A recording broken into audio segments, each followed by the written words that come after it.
Hi, welcome back guys. This is your friend, the MHA What If with another fanfiction. This is the first part of What If Deku Had a Healing Quirk Called Sacrifice?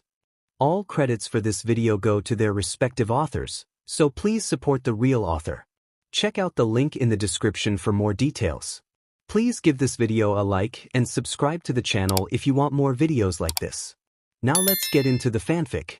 Izuku stared down at his red shoes despondently as Death Arms lectured him about running into an active hero scene. He had almost been too late to save Kaken.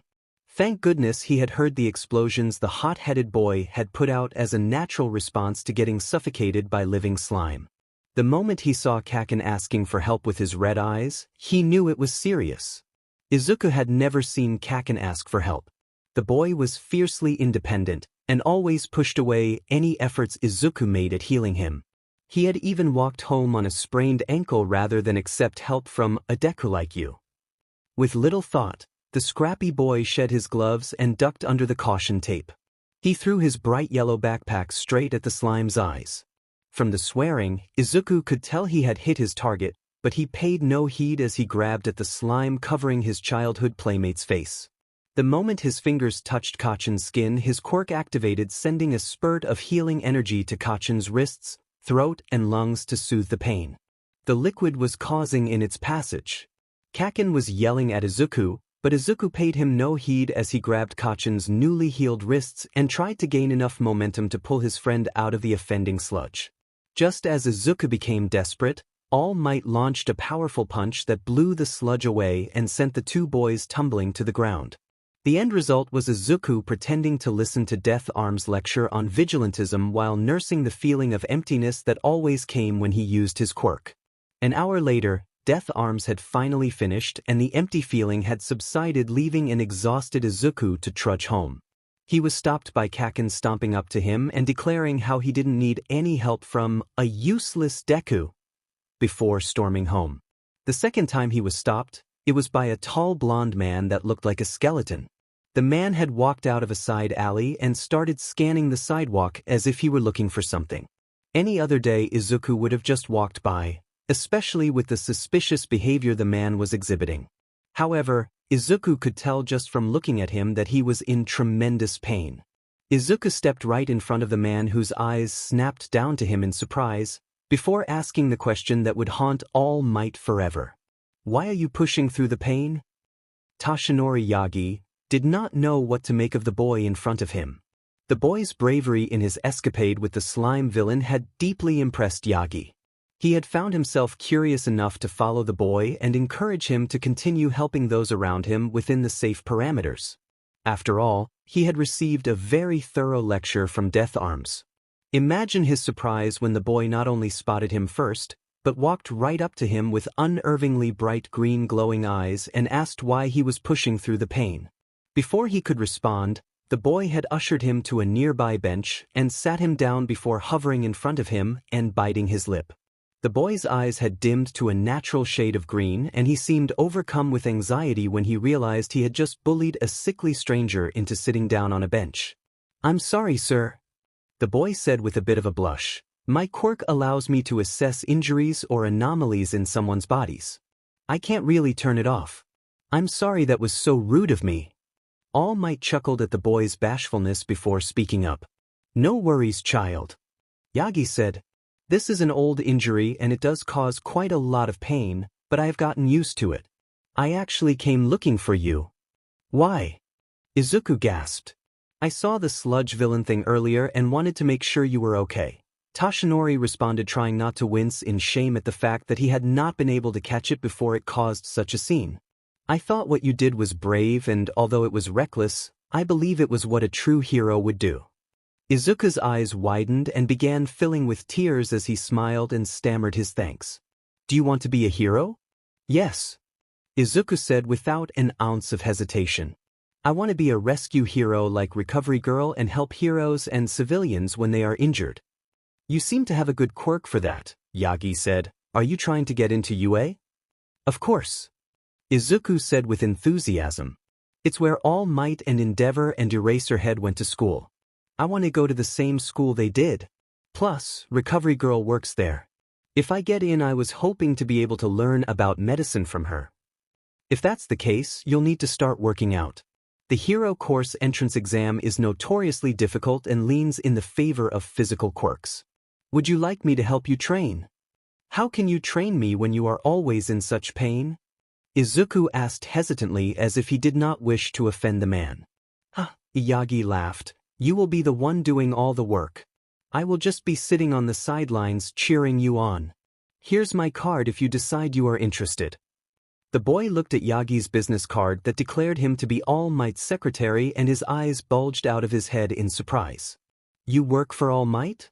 Izuku screeched. That's so cool. Yagi just laughed and began to stand. I don't think I ever caught your name, Yagi said as he straightened his posture. Oh, it's Midoriya, Izuku said with a smile. Yagi noted that he did not state his first name, which was very smart considering how Yagi was virtually a complete stranger asking a child by himself if they wanted to train. It was good to meet you, Midoriya, but I must be going now. The boy looked as if he was debating something before looking up at the man with determined eyes. Do you mind if I use my quirk on you to help relieve some of the pain?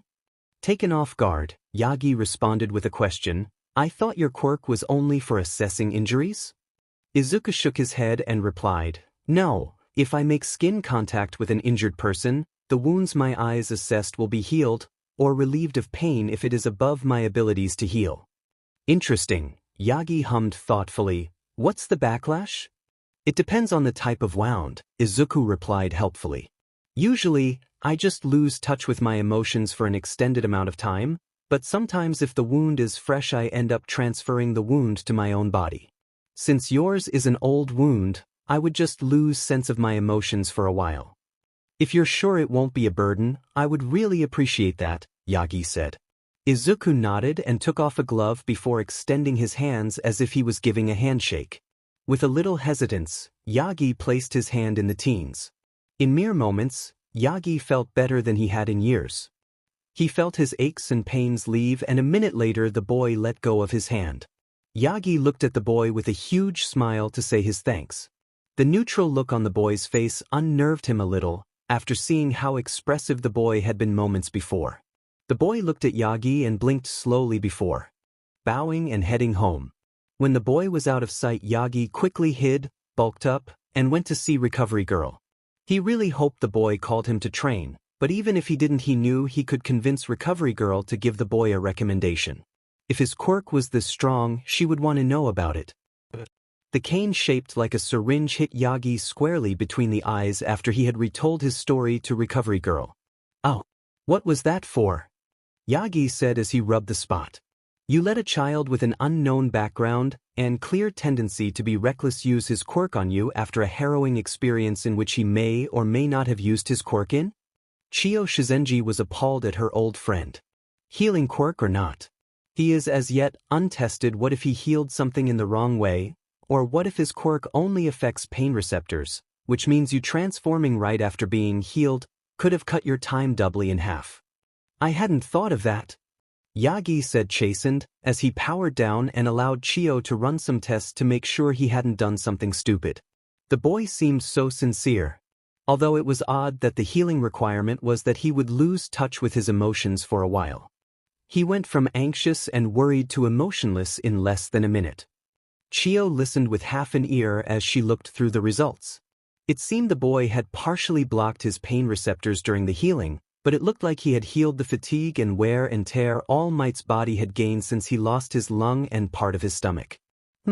Chiyo hummed. I hope you don't have plans for the rest of the day. I need to do some more tests. What did you say the boy's name was? Midoriya, Yagi said. I don't know if that was his real name on account of the fact that he had green hair and green eyes, but I did give him my business card and offered to train him for UA. At this point, Chiyo once again smacked him between the eyes. Stop doing things that make you look like a sketchy child. Ouch. We'll have to have Netsu figure out who this kid is, Chiyo said. If his healing quirk did what I think it did, this kid will be a target no matter where he goes to high school. I would much rather have him here. That's great, All Might said. I was hoping to ask you to recommend him if his healing was the real deal. Needless to say, Yagi had a prominent red mark on his forehead before he left the office that day. You say the child's quirk was able to alter All Might's vital organs to sustain his current strength without spitting up blood after transforming for more than 3 hours? Nedzu said as he went over the tests. That's correct, sir, Chio said as she watched the rodent's smile grow. Don't you dare tell that musclehead that information, or he will try to push it until he is back in his previous condition. You and I both know he will likely push it anyway, Nedzu says with a small chuckle, but I won't tell him. What was the name and description Yagi-san gave you? Chio relayed the information which Nedzu quickly used to find several possible matches. There are 3 registered healing quirks within the possible age group Yagi mentioned, but none of them have green eyes. Did Yagi mention any other traits? Just that the boy's healing quirk was powered by his emotions. Nedzu says as he taps a few more keys on his specialized keyboard. Here's a possible match. It's not classified as a healing quirk, but a mental manipulation quirk instead. Let's send this picture to Yagi and see if he recognizes the boy. Why would it be classified as a mental manipulation quirk? It obviously heals physical wounds, Chio said as she moved to look over the principal's shoulder. Apparently, it originally manifested during an incident with his abusive father. The man was hitting his wife and Izuku touched him to stop the assault, and the man dropped to the floor with a huge smile on his face. Investigators and doctors' notes said the boy had somehow altered the neural pathway that causes the brain to react aggressively, Nedzu explained. The boy was immediately placed in quirk counseling and taught about neural pathways until he showed mastery in the subject. He has been cleared to use his quirk with consenting parties, but apparently the quirk is always active. He is supposed to take precautions to avoid use of it. It's possible the quirk affects more than that. But it was never updated in the registry. It says here his quirk files seem to have been tagged by the HPSC. If his mother didn't want him to be taken, she probably would have avoided giving them any extra information. Yagi just confirmed that this was the boy he saw. What happened to the boy in his quirk manifestation? Yagi said the boy lost touch with his emotions when he healed him. The boy apparently became as aggressive as his father was previously, but was quickly subdued by his mother's quirk when she found out what was going on. She named his quirk Sacrifice when she heard the details, Nedzu said. Well, that's not ominous or anything, Chio said. Poor dear. I will recommend him when you track him down. I would love to work with him and help him figure out the full extent of his quirk. Very well, Nedzu said. Midoriya laid on his bed and stared up at the ceiling while he waited for some kind of feeling to return to him. He must have underestimated the extent of the damage he had healed. Usually it would only take about 30 minutes for his emotions to return after alleviating some pain. He had always been bad about holding back his quirk once the healing commenced. The man had been in pain, there was no doubt about that. If any normal citizen had been in that much pain, they wouldn't have been able to move, let alone hold a conversation and interact with others. Izuku glanced at the clock as he felt his emotions begin to return. It had been about 3 hours since he healed the man. Anger was the first emotion to return, as it always was. He hated being angry, it was always the first emotion he sacrificed when healing someone. Of course, that made sense when it came to the order in which they returned. Next came fear, followed closely by sadness, disgust, curiosity, calm, kindness, and joy. Izuku pulled himself up into a meditating position as he allowed the feelings to crash over him in waves. Breathe in. When he felt his emotions steady, he opened his eyes to look at the clock once again. It had taken him another hour to finally balance his mental state. A smell wafted to his nose, promptly eliciting a growl of hunger from his stomach. He stood and made his way to the kitchen where his mother was preparing their dinner. Evening, Mom, Izuku said with a bright smile as he grabbed the plates from the cupboard. Oh, hello dear, Inko replied with a smile of her own. Thank you for setting the table. Dinner should be ready in 5 minutes. How was your day? Izuku thought about everything that had happened that day and decided on saying, oh, it was exciting. School was normal, but on the way home I got caught up in a villain attack. But don't worry. All Might took care of it in a matter of seconds. Then on my way home I met this poor old man who was in so much pain. I asked him if I could use my quirk to help alleviate the pain, and he said yes, but it took a lot out of me. At the end of his rambling, Inko turned off the oven and pulled her son into a tight hug. "Oh, honey," Inko said as she held him tight and tried to keep her worried tears in as she pulled away and looked into his eyes. "Are you all right?" Izuku gave his mom a knowing smile and grabbed her hands in a comforting gesture. "It took longer than usual to balance, but I managed it like the therapist told me to. I also made sure I wasn't being tailed before I healed the man. I don't want to give up this peaceful time we have together." Inko gave him a tight hug and then turned back to take dinner out of the oven. "Good," Inko said, "we don't want a repeat of the Valentine's incident." "I thought we agreed to forget about that." Izuku squeaked in embarrassment. "I could never forget it." Inko said with an amused smile, "You sacrificed every feeling except for love to heal those burn scars on that poor runaway and ended up confessing your love to anything that moved for the next 2 hours. I have so many great pictures." "Whoever thinks my mother is a harmless is blind," Izuku muttered under his breath as he placed 2 glasses of water on the table. "What was that, dear?" Inko said with a teasing smile.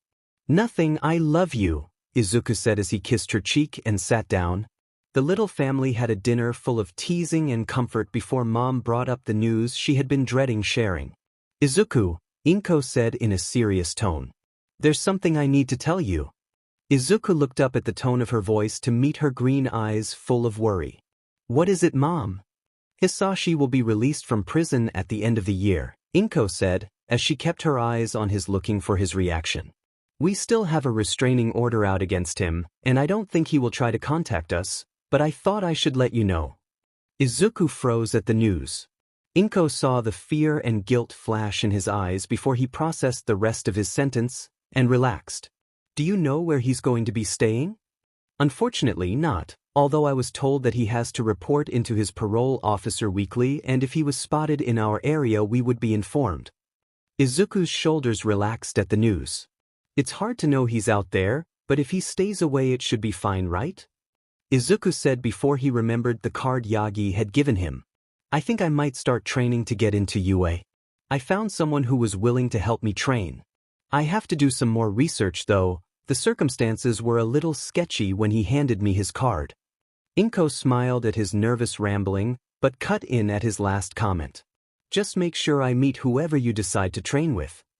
Izuku nodded, and then the pair cleaned up their dishes and got ready for their respective evenings. Inko Midoriya finished getting ready for her evening shift at the hospital while Izuku got ready for bed. Hisashi had been fairly wealthy before he was thrown in jail. When Inko divorced him, she had received a hefty amount of money as a divorce settlement as well as a monthly stipend for Izuku's child support from his lawyers, but Inko was cautious. She had picked up a job that she and Izuku could live off of and kept the money she received in the bank as a failsafe for if she ever needed to take Izuku and run from her ex when he finally got out of prison. She had updated their passports when she got the news and got visas started for the States if necessary. The man might be a villain now, but he used to be a popular hero. He had plenty of contacts from both sides of the tracks he could use if he really wanted to enact his revenge on an old ex and the son that had outed him as an abuser. Of course, that was just justification for arresting him. After he had been taken into custody, they had charged him with corruption among other things. He had gone from a respected hero to an infamous villain in a single night. She knew he was subtle and cunning. He always repaid his debts. He would come after them, it was just a matter of when. While Inko might not know if she was technically on his list, she knew her son was. She would do anything to protect him.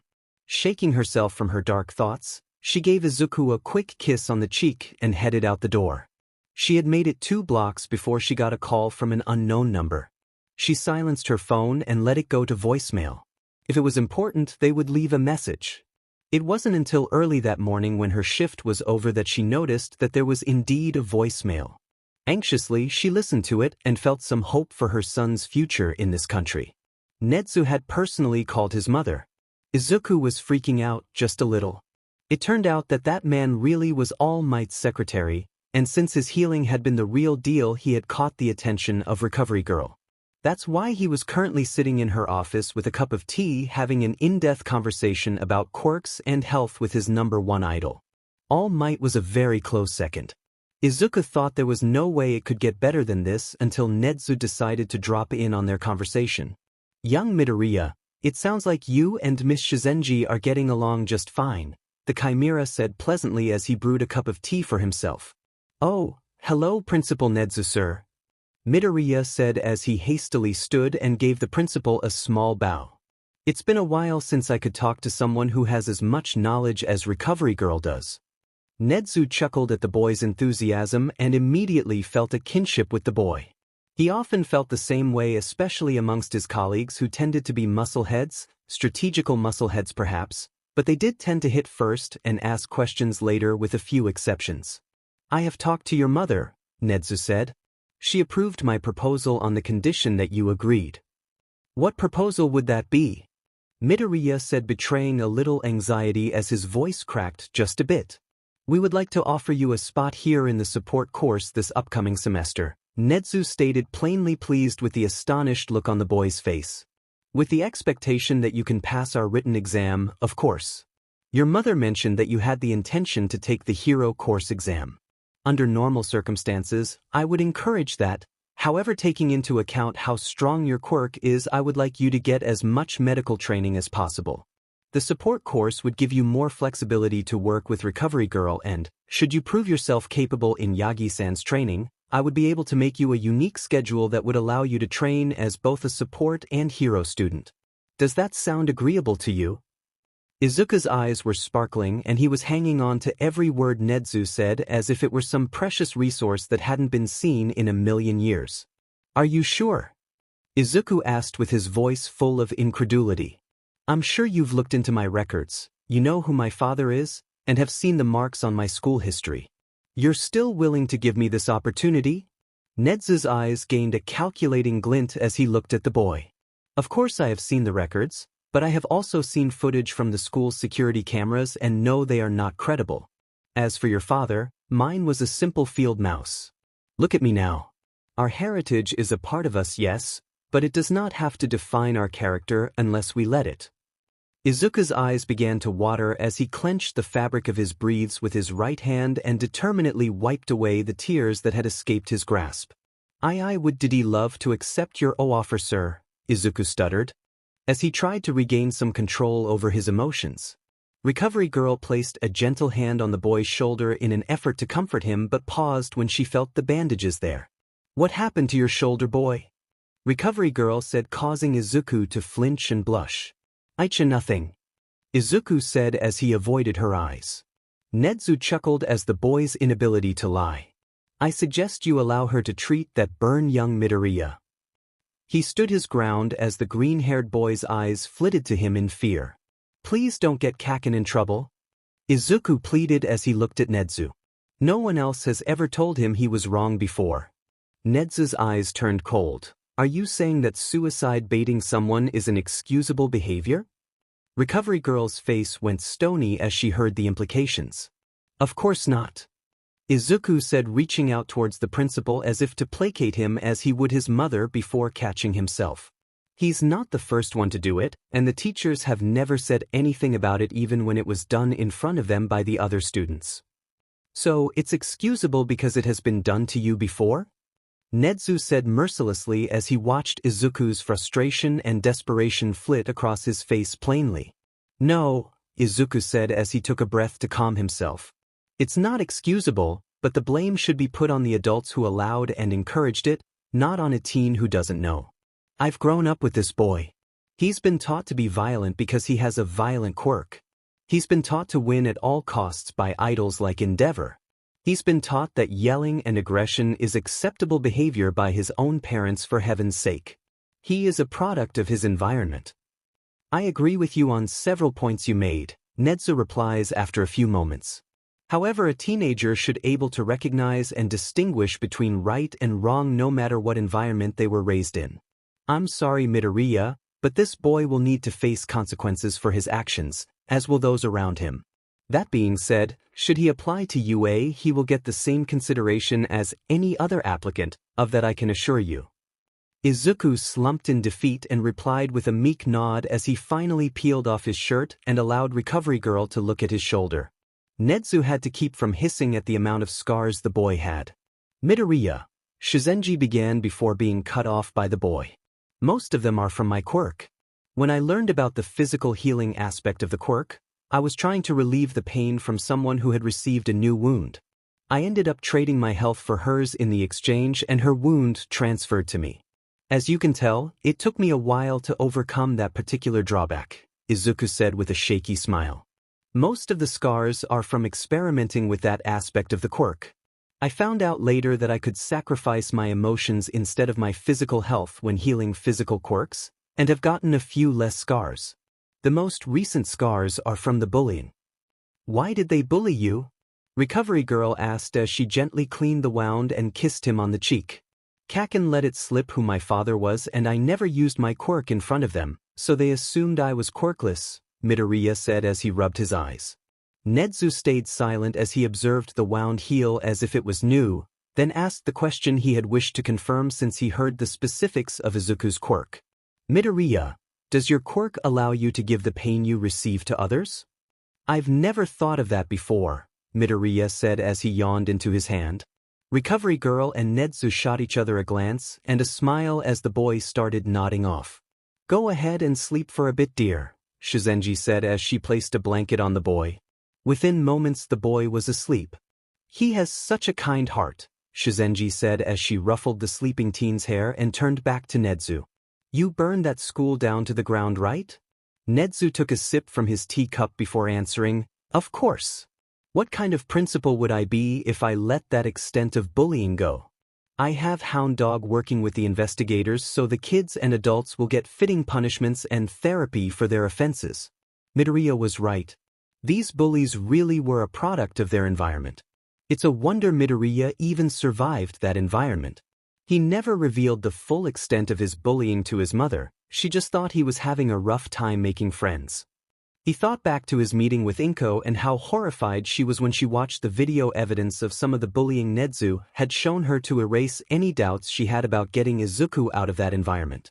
He had of course offered her access to a colleague's online courses that would accept him with his recommendations, but Inko had surprisingly turned down that offer and said that Izuku could just test out early. Apparently, the boy was years ahead in his coursework because he was enamored with learning. A knock on the door revealed Inko Midoriya as she entered the room to see Izuku sleeping. I can't tell you how grateful I am for you to offer him this opportunity, the young mother said as she gazed lovingly at her child who had burrowed into the blanket Recovery Girl had given him. I always thought he would tell me if he was being bullied, she sighed. How could I have missed this? Recovery Girl offered the woman a chair as she comforted her. Children with a history of severe abuse sometimes have a hard time getting how peers are supposed to behave towards them and vice versa, Recovery offered. Sometimes even if they know they allow it to happen, because it's not as bad as before, or they feel they deserve it somehow. These attitudes can persist years after the trauma, even with therapy. Young Izuku is a survivor. Nezu chipped in as well. He'll be alright with a little bit of guidance. That's what we are here for. You're right, Inko said as she wiped the tears from her cheeks. I can't do anything about the past, but I can look to the future. He has such potential. You'll help him, won't you? As much as we are able, Nezu said with a genuine smile. I'm looking forward to working with your son, Shizenji said. Inko smiled at the two gratefully and tucked her plans to run away with her son firmly in the back of her mind. She knew Yue could keep her baby safer than she ever could, but she also knew if she stayed her ex could use her as leverage to get his revenge on their child. There was no way she was going to let that happen. She would talk it over with Izuku in the near future. They had another 10 months until he was free after all. Izuku did in fact test out of middle school as well as high school. Nezu had tested him personally, unknown to Izuku. The boy thought he was taking a mock entrance exam, but he was in fact taking his high school finals exam. It had given him an astonishing sense of accomplishment when he found out. He knew he was ahead, but hadn't imagined it was by that much. This accomplishment had allowed Nezu to jam-pack Midoriya's upcoming schedule with loads of medical, hero, and support classes as well as personal lessons with Nezu on analysis and tactics. Needless to say, Izuku was more excited to go to school than he ever had in his entire life. His training with Yagi-sensei had been unexpectedly normal. The man had whipped up a health and exercise plan that Izuku followed religiously, and had trained the boy in heavy lifting by having him clean up the beach. Occasionally, they would be joined by a buff blonde with beady eyes who had obtained some kind of quirk mutation he needed extra training on. Izuku, with Recovery Girl's permission, had practiced his healing quirk on the boy by sacrificing different materials: lipids, water, fat cells, stamina, etc. However, he still found sacrificing his emotions to be the easiest method of healing. They would come back the quickest, everything else had to be regained the old-fashioned way. During the insane training schedule, Izuku made sure to spend time with his mother. She had been acting more and more anxious as the time for his father's release drew closer. She pulled him close and just held him like she had when he was little. He responded in kind. She had told him about her fears that his father would come for them despite the measures they had taken to protect themselves. She had mentioned her plan to flee to America with Izuku one night. He had been surprised, but thinking back he shouldn't have been. She had dropped a lot of hints throughout the years about visiting a relative in the USA if they had the chance. She had even enrolled him in English lessons, and he was fluent. He had taken her hands and just listened. He could feel her fear. It was so intense it was affecting her ability to breathe. He had done some minor healing so she could get out the words she felt she needed to say. "I'm scared, Izuku," his mother had sobbed into his shoulder. "I'm so scared he'll come back and hurt us like he did before. I shouldn't be crying to you like this. I'm the adult, I should be strong. If I'm always afraid, how can I expect you to feel safe?" Izuku hugged her as he fought tears of his own. "It's okay to be afraid, Mama," he said, pulling her close. "You are the one who told me that you can't let fear stop you from going forward. Do you remember?" Inko did remember. It had been after Katsuki and Izuku's first fight. The boy had hit Izuku's hand and cussed him out instead of letting him help him up. Izuku had been terrified and ran home crying because he thought that somehow he had given his father's anger to Kaken. She had assured him that it wasn't possible because she had his gloves on and then told him about fear. "I remember that. I also told you it was okay to run away when you were afraid, but only if you knew there was nothing you could do to fix the situation. Do you remember that?"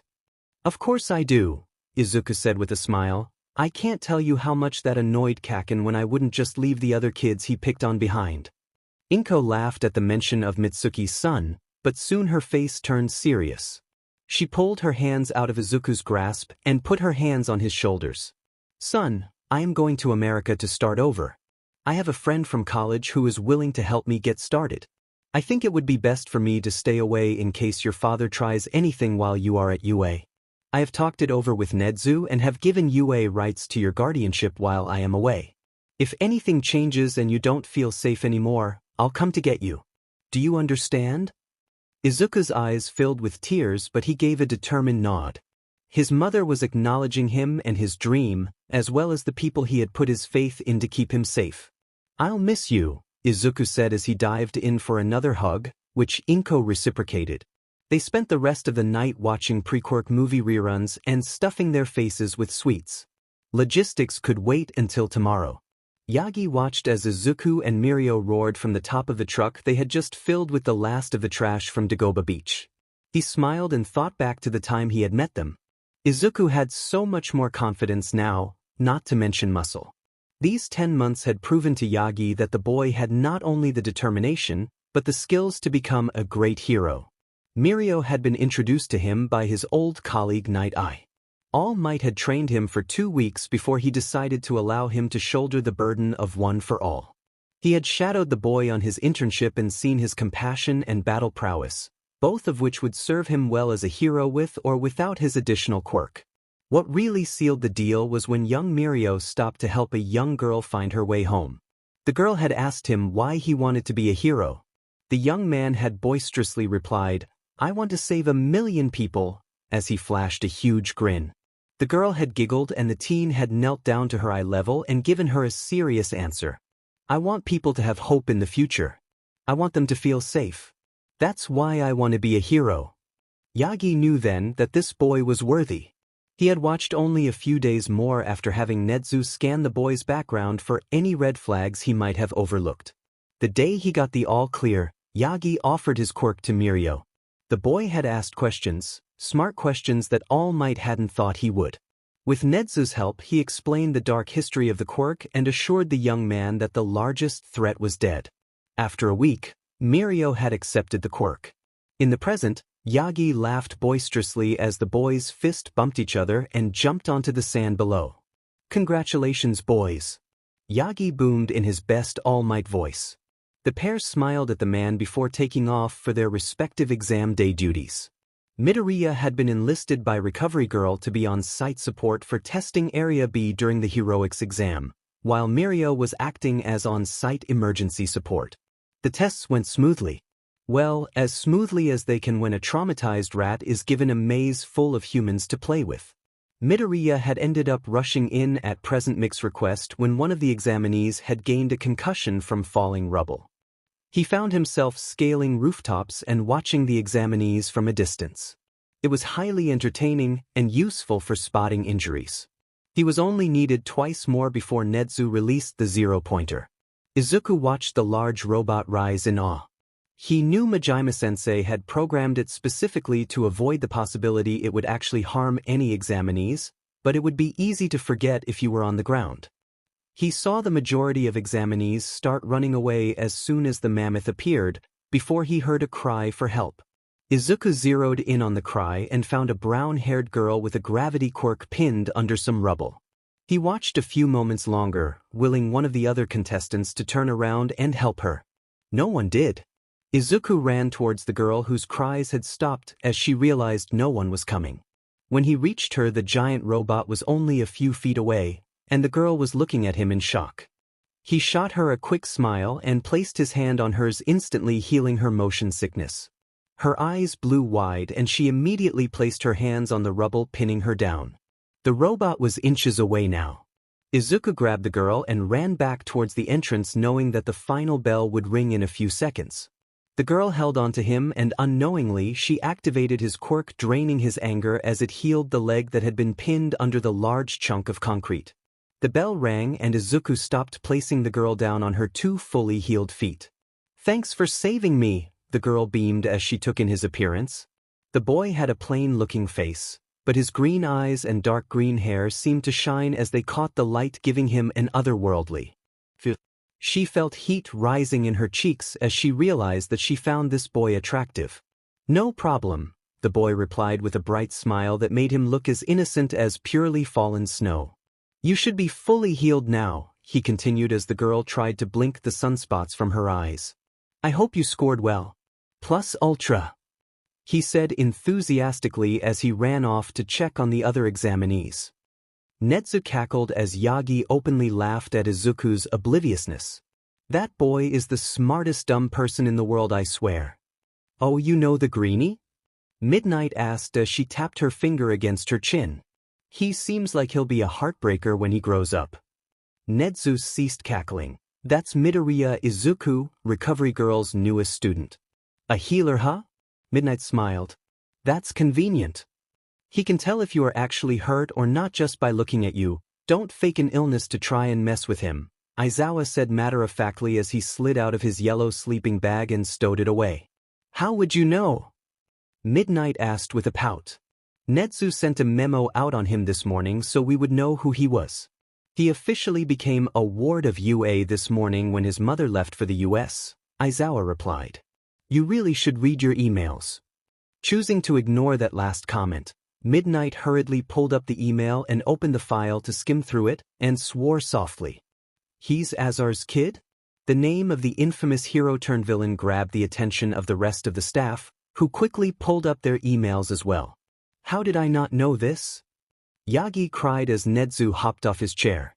"The only reason the staff was informed is because Azar will be released from prison at the end of this month. We believe he might have a vendetta against his son. I will not tolerate any prejudice against him on account of his lineage, understand?" Nezu said in a serious tone that had the majority of teachers sweating. "Understood." The entirety of the staff replied as the Nezu exited the room. Izuku was exhausted, but the good kind. He felt like he had really made a difference today. It was almost like he had just gotten a taste of being a rescue hero. He couldn't wait for his mom to call him. It still felt weird not going home to the apartment they used to share. He felt a twinge of sadness hit him as he realized how much he missed her. He shook off that thought after a minute and decided to start refilling his bookshelves instead. Principal Nezu had provided Izuku with a temporary room in the teacher dorms while the student dorms were being built. He continued to unpack until he heard a knock on his door. Surprised, Izuku set down his action figures and went to answer the door. The teachers had told him that they would be busy going over the exam results, but that they would pull him in to meet with the rest of the faculty tomorrow morning. He opened the door to find Principal Nezu greeting him from Eraserhead's capture scarf. "Hello, young Midoriya." Nezu chirped happily. "Aizawa and I have come to make sure you have everything you need for the night while you get all settled in." Eraserhead only grunted as he peered down at the boy. His stoic expression was somewhat wasted with Principal Nezu acting cute and polite on his shoulder. "Ah," Midoriya said with a smile, "I think I've got everything I need. Lunch Rush stopped by earlier and gave me a bento for dinner. I don't think I could possibly eat it all. Would you like to share some with me?" "That would be lovely," Nezu said as he hopped off of Aizawa's shoulders and walked with the boy towards the kitchen. Aizawa followed like a silent shadow. "What did you think of the exam?" "Well," Izuku started, "there are lots of students with amazing potential, at least in the area I was in. It's a shame that none of the kids with mental quirks would have a chance if they didn't have proper physical training though." Aizawa smirked as Nezu turned to the boy with a calculating tilt to his head. "What makes you think that?" "Most kids with mental quirks only work on organic or sentient things. Take my healing for example. I couldn't physically do anything to that robot with my quirk. I would have to have had training on how to dismantle tech, or use some other tool to assist me if I were to actually succeed in destroying or stopping a robot," Izuku rambled intelligently. "Of course, if there were a rescue point system, where students are rewarded for helping others out of trouble, or taking care of the wounded or working together, there could be a balance of some sort. Although if examinees knew about the rescue points beforehand, it would defeat the purpose of rewarding them." "Ah, sorry I got a little carried away." Aizawa was just rolling his eyes as Nezu started cackling. "No need to apologize, child," Nezu said when he finally composed himself. "There is actually a system in place for rescue points, and any students who fail to pass the hero course exam but still show promise are given spots in the general studies course that allows them a chance to transfer if they show potential during the sports festival or any other time during the year." "That makes so much sense," Izuku exclaimed. "And of course there are always some heroic students who end up dropping out or transferring to general courses if they decide to pursue a different path. That's not even taking into account Aizawa-sensei's high expulsion rate," Nezu said as he tried to drag the older man into their conversation. "I only expel them if they have no potential or will get themselves killed sooner rather than later in the field," Aizawa grumbled. "So, how do you measure their potential?" Izuku asked, curious as to how the pro would respond. "You'll be in my homeroom class, so you'll see sooner or later," Aizawa responded. Izuku froze in his tracks. "I get to be in Eraserhead's class," he shouted ecstatically as he looked at Aizawa with excited eyes. "I can't wait to learn from you." Nezu chuckled at Aizawa's surprise, which he covered with a cough and a nod at the sparkly-eyed boy. He wasn't recognized by civilians very often, especially by teenagers. Hisashi and Midnight actually had a betting pool to see if his students could find out who his hero persona was before he expelled more than half his class. Midnight usually won that bet. "Aizawa will also be your main guardian during your first year here, so be sure to tell him if you are having any problems, all right?" Izuku nodded enthusiastically and the three eventually fell into an easy conversation as they ate. Once the dishes were done, the trio dispersed. Aizawa went to his room down the hall, and Nezu to his nest he had hidden in the school. Bakugo entered the classroom first on that glorious first day of the rest of his life. Well, or at least he was supposed to be the first one there. A tall kid that was built like a wall and stupid anxious Deku stood chatting about the exam. Bakugo scoffed at their energetic conversation and slouched over to his seat, into which he promptly fell and kicked his feet up on the desk in front of him. As if sensing the disorder, the tall kid speed-walked to his desk and promptly began to scold him. Bakugo growled at the extra to at least figure out his name before they were interrupted by a brunette with a very round face squealing the moment she saw Deku. She gushed about how he saved her or something stupid like that.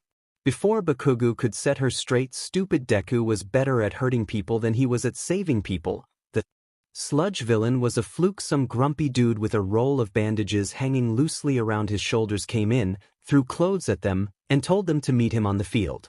Well, at least he could prove how much better he was than these useless extras. After Aldra Middle School had been shut down, Bakugo had been forced to take those stupid therapy sessions to avoid time in a juvenile correction facility. They kept telling him about how he should find some way to channel and contain his anger so he wouldn't act out. Bakugo had used that as an excuse to train 24/Bakugo had had plenty of time to focus on his training. He had studied for and passed the national middle school exams once he heard that stupid Deku had already done his.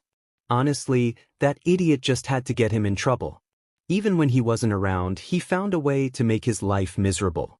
Sure, he might have been relieved when Deku had tried to save him from the sludge, but he was also afraid of what Deku could do to his mind. He never wanted to be at anyone's mercy, especially not Deku's. Izuku shuffled nervously as Uraraka stood beside him on the field. He knew Aizawa couldn't really expel him, only Nezu could unless he did something monumentally stupid or evil, but he still sweat dropped with the rest of the class when the black-haired sensei declared that the lowest overall performer would be expelled from the course. Izuku completed the tests alongside his fellow classmates, in a few instances bargaining with them to help them both succeed on their tests. Aoyama allowed him to ride on his back through the short sprint test if he would heal him, while he used his belly laser to propel them both over the finish line in 0.5 seconds, and Yaoyorozu allowed him to ride on her scooter after he healed her lipid deficiency. Despite the other students' protests, Aizawa allowed it on the basis that he was going to be a support hero that relied more on teamwork and support rather than individual combat fighting. In the end, Hagakure Toru placed last, and was greatly relieved when Aizawa gave his logical ruse excuse so he didn't have to expel any of them. Izuku hid an anxious smile when Yaoyorozu explained her hypothesis, but didn't share Aizawa's overall expulsion rate. After changing, Izuku was surprised to see Uraraka and Ida had both waited for him. They invited him to walk with them to the train station, and he explained that he actually lived on campus due to some family circumstances. Ida acknowledged it in his strict way, while Uraraka considered the implications worriedly. The girl was starting to really like this kind-hearted boy and didn't want anything to happen to him. Izuku brushed off her concerns and managed to convince her and Ida to catch their trains by saying he would hang out with them on the weekends instead. They acknowledged it and Izuku retreated. He was surprised that Bakugo did not try to hurt or harass him all day. It was the first time Izuku had been in the same class with the boy, but hadn't gotten cornered or insulted by him once all day. He thought back to their youth and wondered where it all went wrong. Maybe it was when his father was arrested? Izuku and his mother had had to be put in protective custody until after his father's trial because of how high-profile the case had become. During that time, Izuku had been assigned to a quirk counselor who would help him control his quirk due to his connections to the Hero Commission. They were able to test his quirk and find out its abilities and drawbacks. When Izuku had shown an affinity for physical healing as well as mental manipulation, the quirk counselor had had several hushed conversations with his mother, who had apparently been fighting the Hero Commission from trying to take custody of Izuku. The quirk counselor agreed to keep the healing ability secret from the Hero Commission, and Izuku had been able to stay with his mom. It had taken 3 months before Izuku and his mother were allowed out in public once more. Izuku had gone to find Kaken first thing. The blonde had given him a hug and then asked what his quirk was. Izuku had told him that he wasn't allowed to use it yet, but that he could sacrifice something from himself to change something in someone else. Kaken had wanted to see it, but Izuku tearfully refused as Kaken became more and more aggressive in asking. Once the blonde had realized that the green-haired boy would not answer, he created little explosions on his hand and mumbled something Izuku couldn't quite hear. Then he spun on his heel and picked up his bug-catching stuff, leading Izuku to another group of boys. They had decided earlier that day that they were going to try and catch some beetles in the woods. Kaken led the way. The boys had followed him exactly, even when he tried to cross a bridge on the railing. Kaken lost his footing on the slippery rail and had fallen into the stream. The other boys called down to him from the railing, but Izuku had come down to make sure his friend was all right. That was when Kaken had slapped his hand away and started yelling at him. Confused, Izuku took a step back, afraid he had somehow accidentally give Kaken his father's irrational anger. When Kaken's explosions began to flare, Izuku took off like a shot. His mother assured him it wasn't his fault. She knew Kaken was a passionate child who had a hard time expressing himself clearly and told Izuku as much. Izuku had accepted the explanation, but continued to grow more and more confused as Kaken stayed angry. Kaken started bullying him, and those with weaker or invisible quirks. Once when Kaken had hurt the kid before Izuku could get there to help, Izuku had used his quirk to take Kaken's terrible anger and replace it with his exhaustion. Izuku knew from his quirk control classes that if Kaken had continued to beat the child would be unable to heal without help from a doctor. As it was, Kaken fell asleep, and Izuku took the kid to the nurse while Kaken's friends tried to wake him up. After that day, Kaken stopped bullying the other kids and focused solely on Izuku. He told the kids who Izuku's father was, and claimed that Izuku would be a villain just like him. Izuku knew it was wrong, and that he should probably tell his mother, but she was working so hard. She was trying to stay strong for Izuku. He knew that. He would sometimes hear her crying when she thought he was asleep, or check on him in the middle of the night after she had a nightmare. She didn't need him to add to her troubles. Plus, somewhere deep down, Izuku had felt like he deserved it. If he had just been a little more obedient to his father wouldn't get mad. If he had helped Mom hide the alcohol better, Dad wouldn't have gotten drunk. He was a mean drunk. If he had manifested his quirk a day earlier, he wouldn't have nearly made his dad brain dead. The quirk counselor and the therapist his mother had made him go see when he was younger had both told him it wasn't his fault. They had explained that it was his father's decision to fall prey to his anger and greed. Izuku had just had to bear witness of the consequences. He was a child, afraid for his life, and the life of his mother. It was natural to protect himself with his quirk. Izuku hadn't believed it when they told it to him, but he had nodded along anyway and repeated their answers back at them. Sometimes, he would think back on their words and hope they were right, but not often enough. Instead, he tried to save everyone and anyone he could from situations like the one he had been in. If he could redirect the anger towards himself, no one else would get hurt. If he could heal someone, no matter what kind of hurt they had, he would. As the kids grew older, the bullying escalated. Izuku took it quietly and tried to avoid the bullies. None of them knew the full story anyway. All they knew was that he was the son of a villain who was probably quirkless. Fights got blamed on him. Duties got pushed onto him. The vindictive teachers set out to fail him in some way or another. Izuku never complained. He was smart. He knew they were just doing what they were told. The heroes' and newscasters' careless words and opinions were carved into their very psyche. Villains are pure evil, therefore their family members must be evil too. Heroes are good. Everyone loves heroes. Heroes defeat villains. Everyone wants to be a hero, so they have to keep track of potential villains and snuff them out before they become a threat. Izuku heard them too, but he didn't take them at face value. Things were never as black and white as they seemed. His father had been a hero and a villain. He did good in the public eye and evil behind locked doors. He was gray. Izuku himself was a little gray. He lied a lot, out of the intention of being good and protecting others, but he still lied. Maybe that was why Kaken hated him. Maybe he could tell that Izuku was a liar. He had given up trying to placate Kaken, but he would rather see the boy become a hero than a villain. He would be devastating on either side of the field. Izuku would much rather have him on the hero's side. They would teach him not to hurt as many people. A hand on his shoulder startled Izuku, and he turned to see Aizawa regarding him with a raised eyebrow. "Are you okay, kid?" the taciturn teacher asked. "You've been staring at that door handle for 5 minutes now." Izuku blinked and then blushed. "Oh, I'm sorry." Izuku apologized as he opened the door and stepped through, holding it for his homeroom teacher as well. "I was lost in thought." "Who is Kaken?" Aizawa asked as he followed Izuku inside. Oh, I was mumbling, wasn't I? Katsuki Bakugo, Izuku said with a small smile. We grew up together. I know about the issues you two have had, Aizawa said, bluntly cutting Izuku off from whatever he would have said next. Bakugo is here on probation. He was placed in my class so I could cancel his quirk if he became too aggressive. I will make sure that you two are never placed in the same group, and the other teachers will do the same. Make sure to let us know if anything happens between you two when a teacher is not present. We want to make sure that you are safe here. Izuku blinked slowly as he tried to process the information Aizawa had given him. Thank you, sensei, he said with a bow. Aizawa nodded and then added, if you need someone to talk to, I'm always here.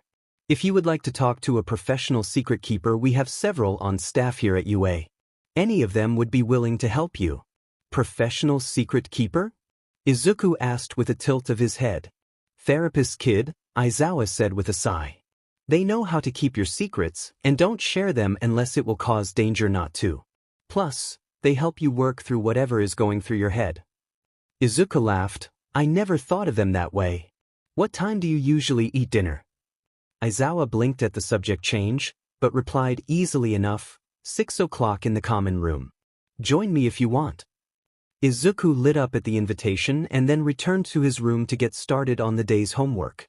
The next day the class had their first heroics class from All Might himself. When he came in the door, Izuku sat up as if he had been struck by Kaminari's stray electricity. He recognized those wounds. He stared at All Might, trying to reconcile Yagi's skinny frame with this muscular giant. All Might finished his spiel and raced out the door. Uraraka floated Izuku's costume case over to his desk and dropped it with a thud. Izuku startled. What's wrong, Midoriya? She asked. You look like you've seen a ghost? Oh, Izuku said, shaking his head. It's nothing. He stood and grabbed his case. Thanks for getting my costume, I'll meet you on the field. They waved goodbye at the hallway that split the girls' lockers from the boys' lockers, and Izuku stepped into the room to change. He quickly changed, ignoring the other boys' questioning looks at his scars, and headed out to the field. He was impressed by many of the costumes. His own costume was a dark green jumpsuit with white stripes and several belts filled with medical supplies. He also had a helmet made, not unlike the pre-Quirk World War II helmets, to protect his head from anything that might fall or target him in the field. He tried not to smile at the fact that Kaken had decided to use the design they had made together as children, especially when the blonde started glaring in his direction as if daring him to say anything. Izuku just gave him a determined look in return, to which Kaken scoffed and turned away. Once all the students had arrived, All Might whooshed in and gave instructions, pairing them up randomly. Uraraka and Izuku were paired as villains up against Ojiro and Mineta as heroes.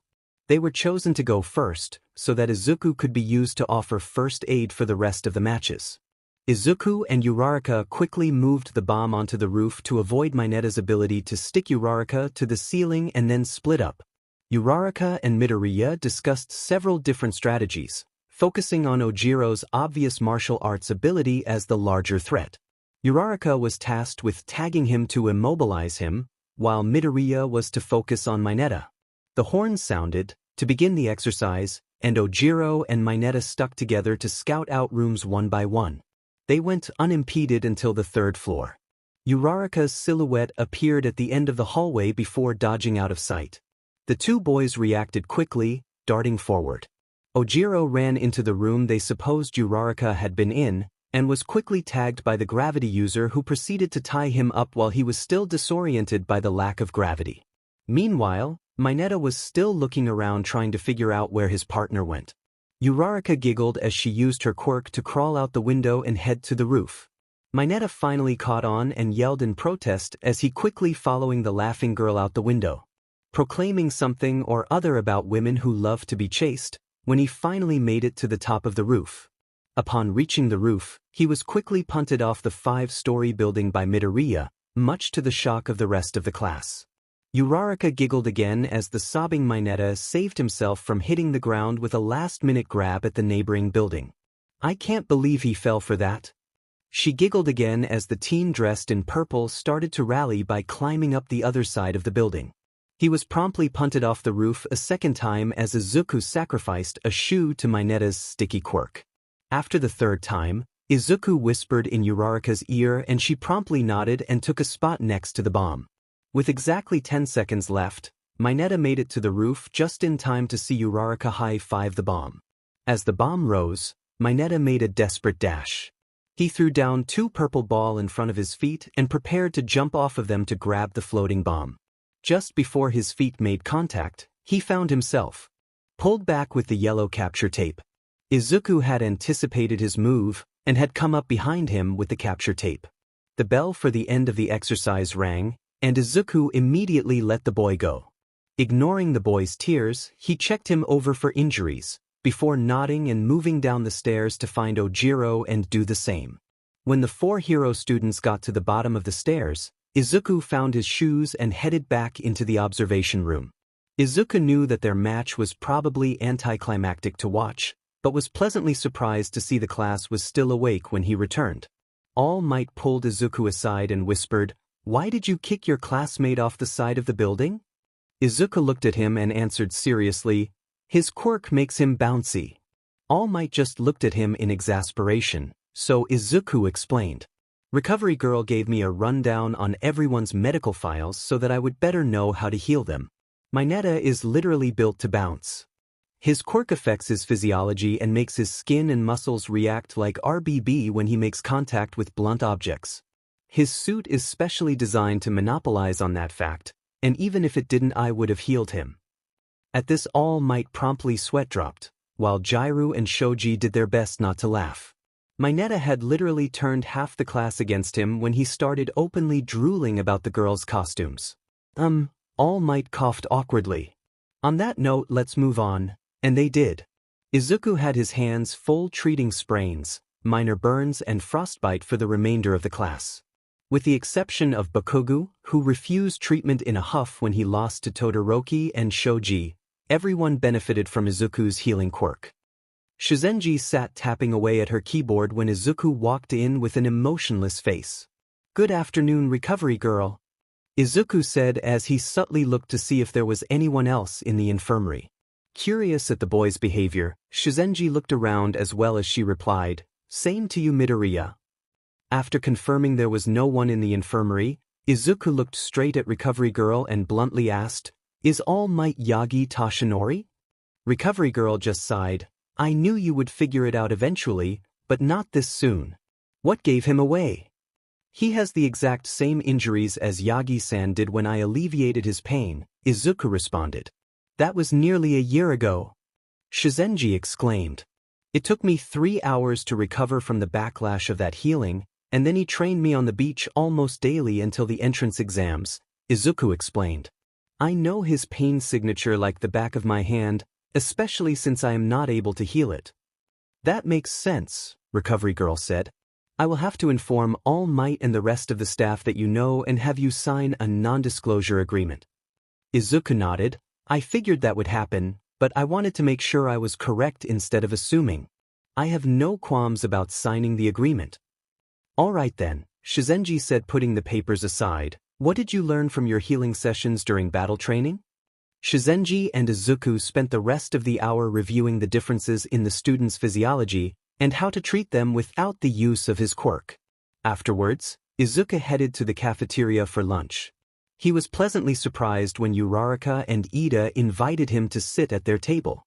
He was even more surprised when Yaoyorozu came to thank him for his enlightening battle with Mineta. "It is very useful to know that Mineta can bounce. Thank you for sharing that information," she said with a bow before returning to her table. "She and the other girls are plotting revenge against Mineta because he found a way to peep into the girls' locker rooms," Uraraka whispered. "Shouldn't we tell Aizawa-sensei so he can find and block the peephole?" Izuku asked. At the same time, Ida gave a lecture about how inappropriate Mineta's behavior was for a hero. Uraraka just shrugged her shoulders and was about to reply before a loud alarm interrupted their conversation. The students started panicking and crowding into the hallways. Izuku hung back in fear of touching someone and activating his quirk by accident. That was probably why he spotted a taller teen in a black hoodie rush in the opposite direction of the crowd. Izuku tailed him, worried that he had been disoriented in the chaos. He followed the teen to the teacher's lounge before losing him. He opened the door to talk to the teen, but found no one there. Confused, he entered the room and looked around trying to see if anything was out of place. As he looked around, the alarms cut off, so Izuku decided to sit on the small couch and wait for a teacher to return so he could explain the odd occurrence. Snipe was the first one to return, so Izuku relayed the information before heading over to the support classroom for his next class. The rest of the day was fairly normal, with the exception of Hatsum exploding the door off of its hinges before he even had the chance to enter the classroom. The rest of the week flew by as well, with little deviation. Izuku felt more at home in the classroom than he ever had, and would sometimes wonder how long it would last. With Izuku's luck, it was bound to go wrong sometime. After the USJ, Aizawa was sure of one thing and one thing only: Midoriya Izuku was terrifying. His talent and drive were unquestionable, but the way he had that Nomu trembling after healing Eraserhead was irrevocably insane. Apparently, Izuku, Tsuyu and Mineta had seen the Nomu take down Aizawa, and tried to rush to his aid. Tsuyu had almost been decayed by Shigaraki's quirk, but Aizawa was able to stop it in time. Getting his head crushed by the giant Nomu had not been pleasant, but it had been worth it to save his student's life. The next thing he knew, he felt fine, and the Nomu looked like its head had been crushed instead, and in between the two stood an ill-looking Midoriya. Quickly getting to his feet and scanning the area, Aizawa could see that Shigaraki had been captured by Mineta's quirk and Tsuyu was attempting to keep the smoky guy away from his boss who was currently throwing a fit. Aizawa returned his attention to his green-haired student and found that the child was touching the Nomu and glowing, and the Nomu was shaking in fear. Aizawa approached Izuku and carefully. "Hey kid," he said in a low calm voice, "can you tell me what's going on?" Izuku grunted in response, "Gave him your wounds. Now I'm trading fear for regeneration." "Good job kid," Aizawa assessed. "I'm going to need you to release your quirk so you can help 13, got it?" Izuku shook his head. 13 isn't critical yet." Izuku's voice was strained. "If I let up, this thing will be mobile again. The fear won't keep him down forever. Go help Tsuyu." It was at that moment that Bakugo entered the fray, quickly finding the teleporter's weak spot and pinning him to the ground with death threats as Kirishima kept a lookout. A moment later All Might showed up, declaring, "I am here," with a disturbingly angry face. In a flash, all the students had been gathered in the plaza with the exception of those on the field with the Nomu. Taking stock of the situation, All Might quickly transported Mineta and Tsuyu before coming to Aizawa and Izuku. "What's going on here?" As Aizawa was explaining, Izuku put out a bare hand to All Might who immediately took it. Izuku's glow faded as All Might began to glow. A minute later, Izuku let go of both All Might and the beast and promptly collapsed. Aizawa immediately collected the boy and left All Might to take care of the creature. Shigaraki was seeing red, not his usual always want to destroy red, but an incinerate everyone in his immediate vicinity scarlet. That stupid grape had stuck him to the ground and he couldn't even move his hands to decay the stupid sticky ball he was stuck on. He was supposed to kill All Might and move on, but he ended up getting stuck and not even Kurogiri was able to get free. To make matters worse, Eraserhead had come over with the green-haired menace that stopped his Nomu. He smirked when he saw the kid was unconscious. Serves him right for messing with his plans. There was no way he was going to let that chance go to waste. Eraserhead was handing the green-haired boy over to the angry blonde after he had wrapped his capture weapon around Kurogiri's protective collar. The blonde looked repulsed at the idea of carrying his classmate, but snatched him before he could be given to the red-headed boy with the hardening quirk. Eraserhead activated his quirk, and Shigaraki saw his chance. Bakugo was angry. Why did he have to carry the nerd? He wished at least that he was allowed his gauntlets to put an extra layer between his skin and the nerd. The only reason he left his teacher behind was because he had literally seen the man take on a small army just earlier that day.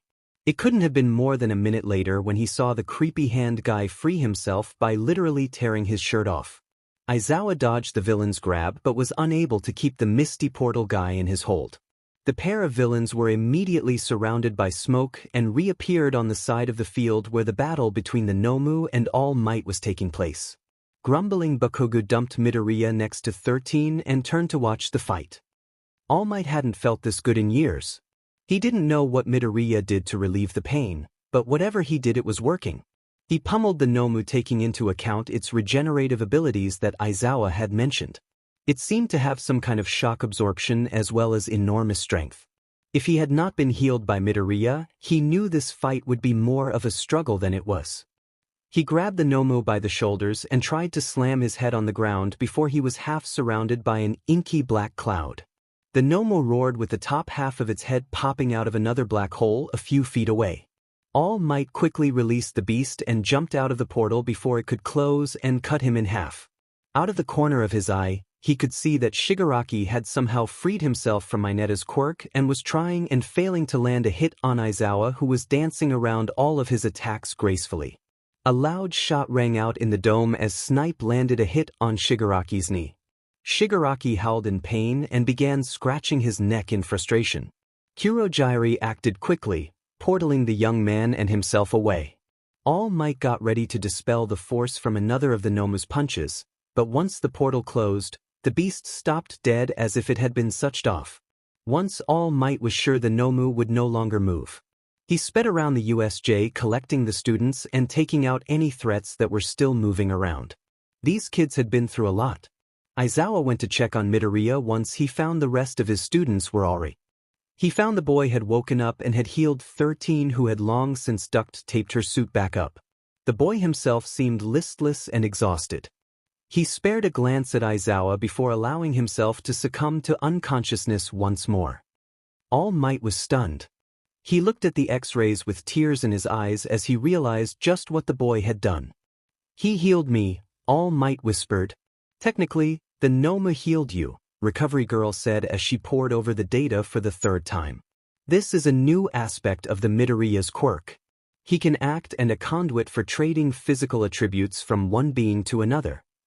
If anyone finds out about this, they won't leave him alone," All Might said quickly, switching to a more serious tone. "We must protect that boy." "We already are," Nedzu said as he sipped his tea in the corner.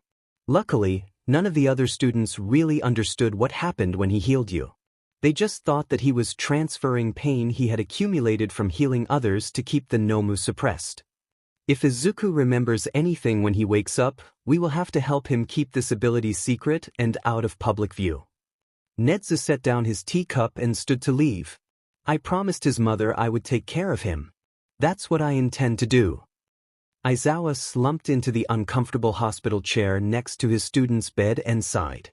Classes had been cancelled for the rest of the week, allowing him a slight break from his grueling schedule, but Izuku had not yet awoke after pushing himself and his quirk to the limit. Considering that the boy had been able to heal All Might's missing lung and stomach, he figured the kid deserved a rest. He thought back to the emergency meeting Nedzu had had with the staff. The rodent had been downright terrifying when he demanded they keep this ability secret. "Come on, kid, it's been 2 days already," Aizawa mumbled under his breath.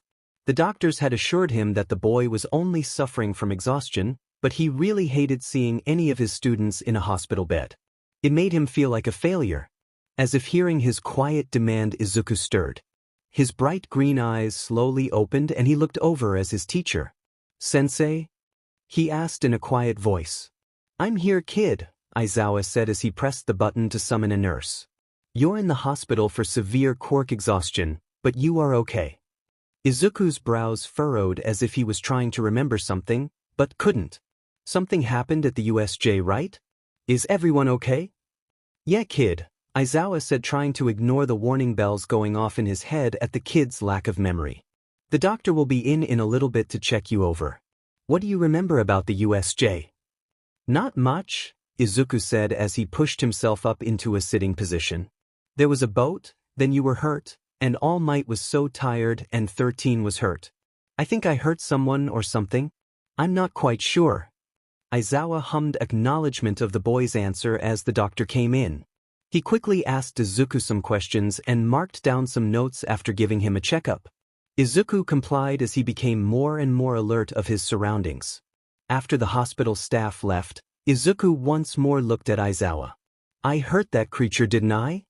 Aizawa returned Izuku's stare without answering. I gave him my fear and took something from him. Sensei, what did I take? Aizawa sighed wearily. He could practically feel the kid's anxiety about this new aspect of his quirk. You took his regenerative ability and gave it to me and to All Might. You saved both of our lives with that trick. Without you, I would almost certainly have died. All Might's lungs and stomach were completely healed.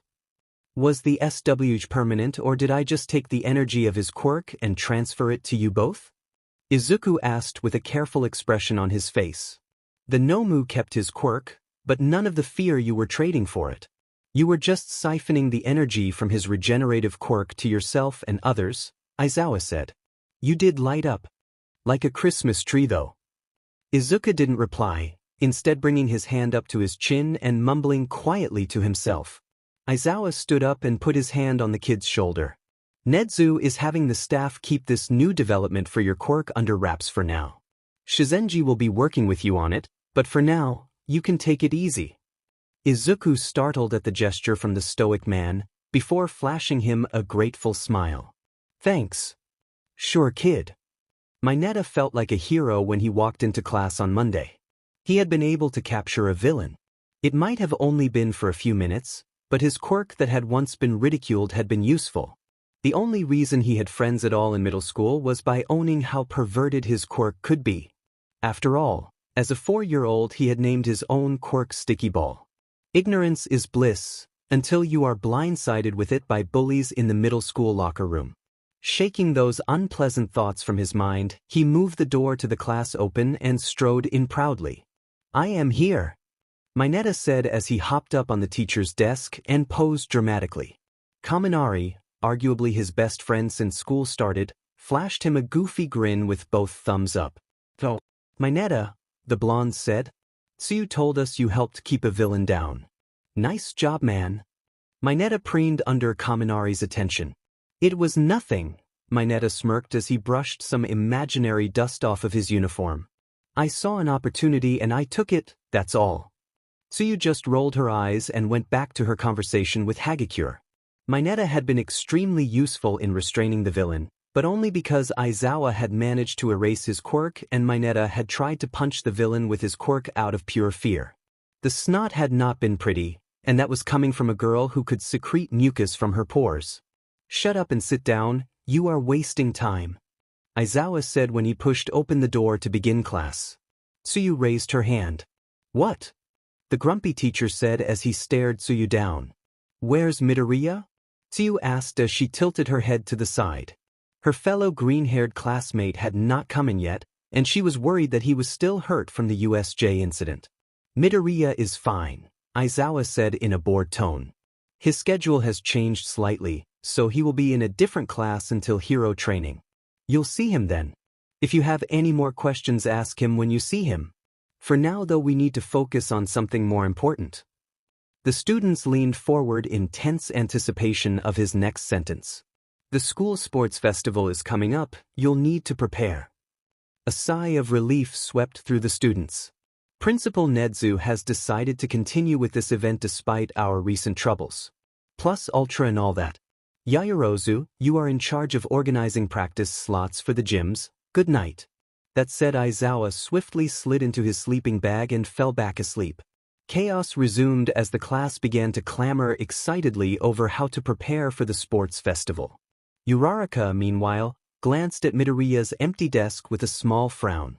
She knew he was okay. He had been texting her and Ida since he woke up, but she still worried. Her thoughts were interrupted by Ida's loud reprimand for order, and her thoughts turned to the festival. Midoriya had never been so busy in his life. With the festival coming up, there had been so many extra patients in the infirmary that he had been using his quirk without a break for almost an entire week. He had no idea how Recovery Girl did it day in and day out. His only breaks were during heroics and Nedzu's special lessons. Izuku practically crashed in his room once the day was done with only enough energy to call his mom. She had been beside herself with worry when she heard the news about the USJ, but Izuku had convinced her that he should stay at UA despite her misgivings. His father had been released nearly a month ago, but neither his mother nor Izuku had seen hide nor hair of him. It was almost as if the man had just disappeared. That suited Izuku just fine though, and it reassured his mom that he was still safe under Yue's care. After Inko had hung up, Izuku heard a soft knock on his door. Izuku opened it to find Uraraka and Ida standing there with sheepish expressions on their faces. "What's up?" Izuku said with a smile. It felt like it had been a long time since he had actually seen his friends. "Uraraka and I just wanted to check up on you and make sure you were all right," Ida said seriously as he made chopping motions with his hands. "And we might need some help." The last part was said with an embarrassed cough. Izuku blinked in surprise and held open the door for his friends. "Wow," Uraraka said, "look at all of these posters. You must really love heroes." Izuku chuckled and shuffled from one foot to another nervously. It had been years since he had let any peers in his room. "Yeah," Izuku said as he rubbed his arms subconsciously. "It's all I've ever wanted to be. What do you need help with?" Ida stood up straighter and bowed low. "We are very sorry for intruding, but I need your help with my engines." Izuku took a closer look at Ida with his quirk focused on the teen. Aside from some exhaustion, Izuku couldn't see anything that needed to be healed. "I don't see anything wrong with them. Is there something in particular bothering you? You can see injuries?" Uraraka said as she turned to look at the blushing teen. "Ah, yes," Izuku said, "it's part of my quirk."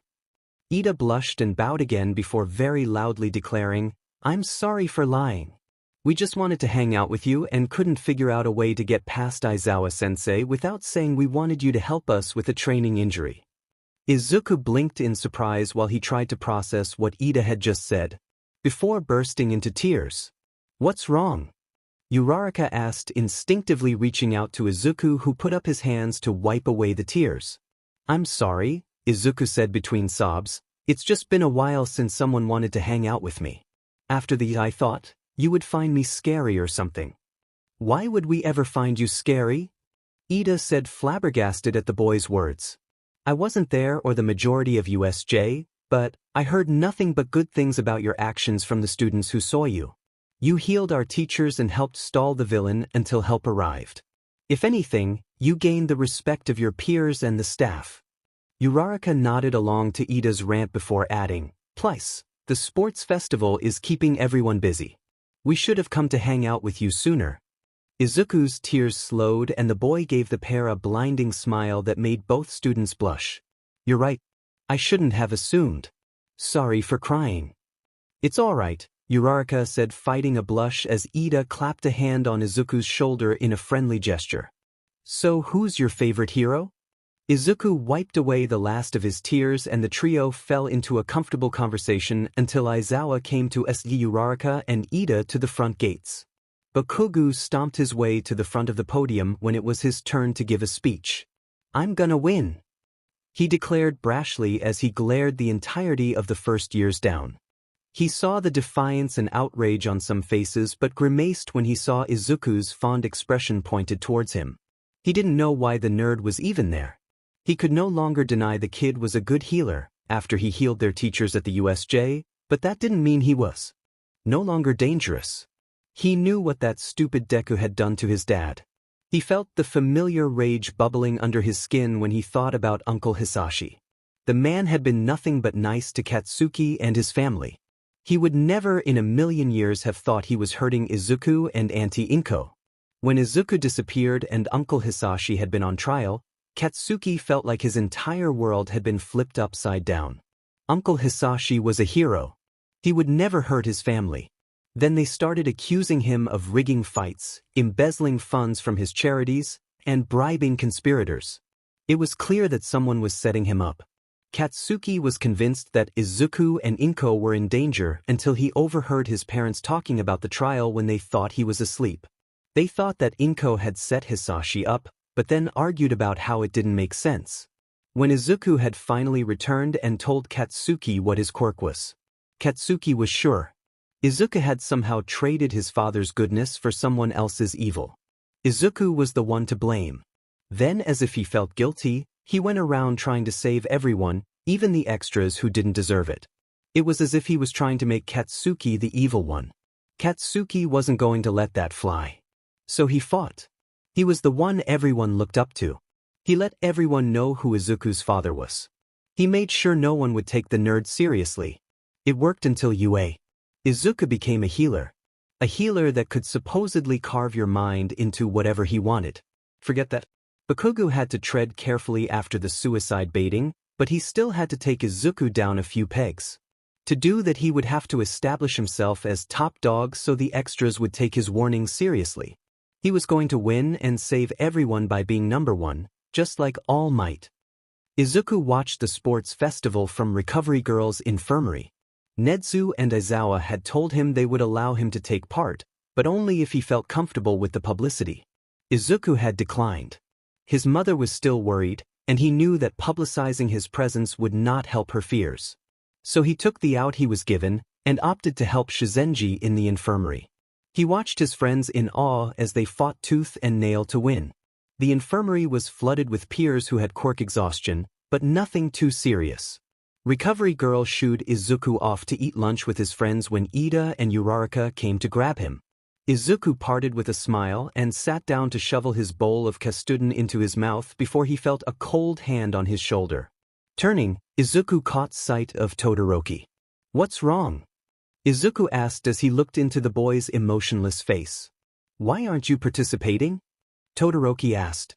Izuku was asked to help Recovery Girl in the infirmary. Ida replied when Izuku became flustered.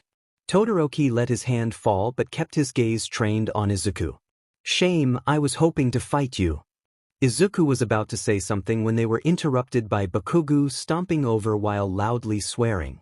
"You should be wanting to fight me half and half." Izuku instinctively shrunk away from the explosive boy before he caught himself. Todoroki caught the action and his gaze became even colder as he turned to face his angry classmate. "You and I are already going to fight in the tournament. Why should I seek you out?" Bakugo's grin turned feral at the response before he turned to Izuku, "Shove off, villain." Izuku frowned as he looked at his childhood friend. Uraraka let out a shocked gasp while Ida tried to lecture Bakugo on manners. Bakugo just scoffed and walked off. Honestly, Uraraka huffed as she pouted. "What's his problem?" "I wish I knew. Kaken and I grew up together," Izuku said as he stared down at his bowl which seemed unappetizing now. "He doesn't really like me very much. Can I speak to you alone for a moment?" Todoroki asked. Izuku had forgotten he was there and was momentarily startled by his question. "Sure," Izuku said as he picked up his bowl to toss in a trash can. "I'll catch up to you guys later. Good luck on your matches." Todoroki led Izuku out to a quiet corridor and asked, "Does Bakugo hit you?" Izuku's eyes shot up in surprise and he started stammering. "Look," Todoroki said, "I get it. You don't want to get him in trouble, but you shouldn't let him bully you." "It's been taken care of," Izuku said looking Todoroki straight in the eye. "He hasn't tried anything since we've started high school, and the teachers know the situation." "How did you know?" "Do you remember when we were little and Azar got put in jail for child abuse among other things?" Todoroki said looking away. He missed Izuku's hands clenching as he fought to keep the fear off of his face. "It was a wake-up call of sorts for my father Endeavor. When my quirk came in early, he started to train me to surpass All Might. His methods were brutal and definitely along the lines of abuse. It took my mother snapping and pouring boiling water on my fireside for him to see what he was doing to his family. My aunt took us in while Mom got better, but I will never forget what it felt like to be on the receiving end of that hostility. Even now, I refuse to use my fire because it reminds me of him." He looked up at Izuku who was staring back at him with an understanding look. "Look, Todoroki, Izuku replied. "I know how it feels to be afraid of your quirk. The first time I used mine, I nearly sent a man into a coma, but not using it only hurts you. You know I can see injuries as part of my quirk, right?" Todoroki nodded. "I can tell you that if you continue to fight with only half of your quirk, your health will decline. Your internal organs cannot take the stress of the temperature changes your body goes through if you only use your ice. It would be the same if you only used your fire. That aside, you need to own your fire. It doesn't belong to your father. It belongs to you." If there is some kind of emotional block that you need to work through, that's fine, but holding back and hiding your talents really only hurts you in the end. Todoroki's eyes opened wider as he took in Izuku's determined gaze and words, then he chuckled. Here I thought I was helping you, and you turn it around and try to help me instead. I'll keep your words in mind. Todoroki pushed off of the wall he was leaning on and headed back towards the arena. Izuku watched him leave with a complicated expression on his face before heading towards the infirmary. Hagakure watched the boys leave and thanked her lucky stars for those stealth lessons that Aizawa-sensei had given her for training. It seemed neither of them noticed her. Usually she couldn't get past Izuku's eyes, but his distraction lent itself to her aid. She never would have guessed Todoroki had that kind of past. She had thought he was just quiet by nature. Midoriya, on the other hand, it was obvious the boy had been bullied. She heard the whispers about his scars in the locker room. He had explained to some of the pushier kids that his scars were from healing people while he was training his quirk. She had accepted that, but there were several starburst-shaped scars that seemed suspiciously like Bakugo's trademark explosions. They had been revealed during hero training when he had lost part of his clothing to Mineta's quirk in a spar. It was a relief to know that the teachers knew about the bullying, but it was still hard to hear about such a rough past. She resolved then and there to make sure that both boys would know they were loved. Now she just had to get the rest of the class in on it. The matches began in earnest. Izuku had never been so grateful for a contestant with a mental quirk. Any match the general education student took part in ended painlessly in mere moments. The rest of the battles were riddled with injuries. Not so many that they would overwhelm Recovery Girl and Izuku, but enough to put a dent in their stamina. It was right after Tokoyami and Yaoyorozu's match that Ida came bursting into the infirmary in tears. Please, Ida said in tears as he grabbed Izuku's shoulders. Please help my brother. Izuku looked to Recovery Girl, who hobbled over to the boy and led him to a chair. What's wrong with your brother, boy? Shizenji asked gently. Ida took a deep breath as he fought back tears. Stain got him. They found him in time to save his life, but his legs, they won't work anymore. Izuku, you can trade my health for his right? Please save my brother. Recovery Girl smacked the boy with her cane, catching his attention. You listen here, boy. You have no right to ask that of Izuku or your brother. He's still alive, right? He should have a say in whether or not he wants his little brother to give up his future for him, don't you think? Ida sobbed harder at her words. Let's go see him, Izuku said. I can't regrow something that wouldn't regrow naturally, but at the very least I can alleviate the pain with a doctor's supervision. Where there's life, there's hope. Ida nodded, his words failing him as Izuku patted his back. The shorter boy then helped the taller one up and walked to the entrance with him. Izuku, keep in mind the doctor's oath refers to yourself as well, Recovery Girl said somberly as the boys reached the door. I know, Izuku said with a sad smile before exiting. They hailed a cab and headed to Hosu General Hospital. Shinso stood at the top of the winner's podium and smiled a true, genuine smile. The dream he had dared to dream had finally come true. He could be a hero student. No stupid robots could stop him now. All Might hung the first-place medal on Shinso's neck and congratulated him. Shinso beamed.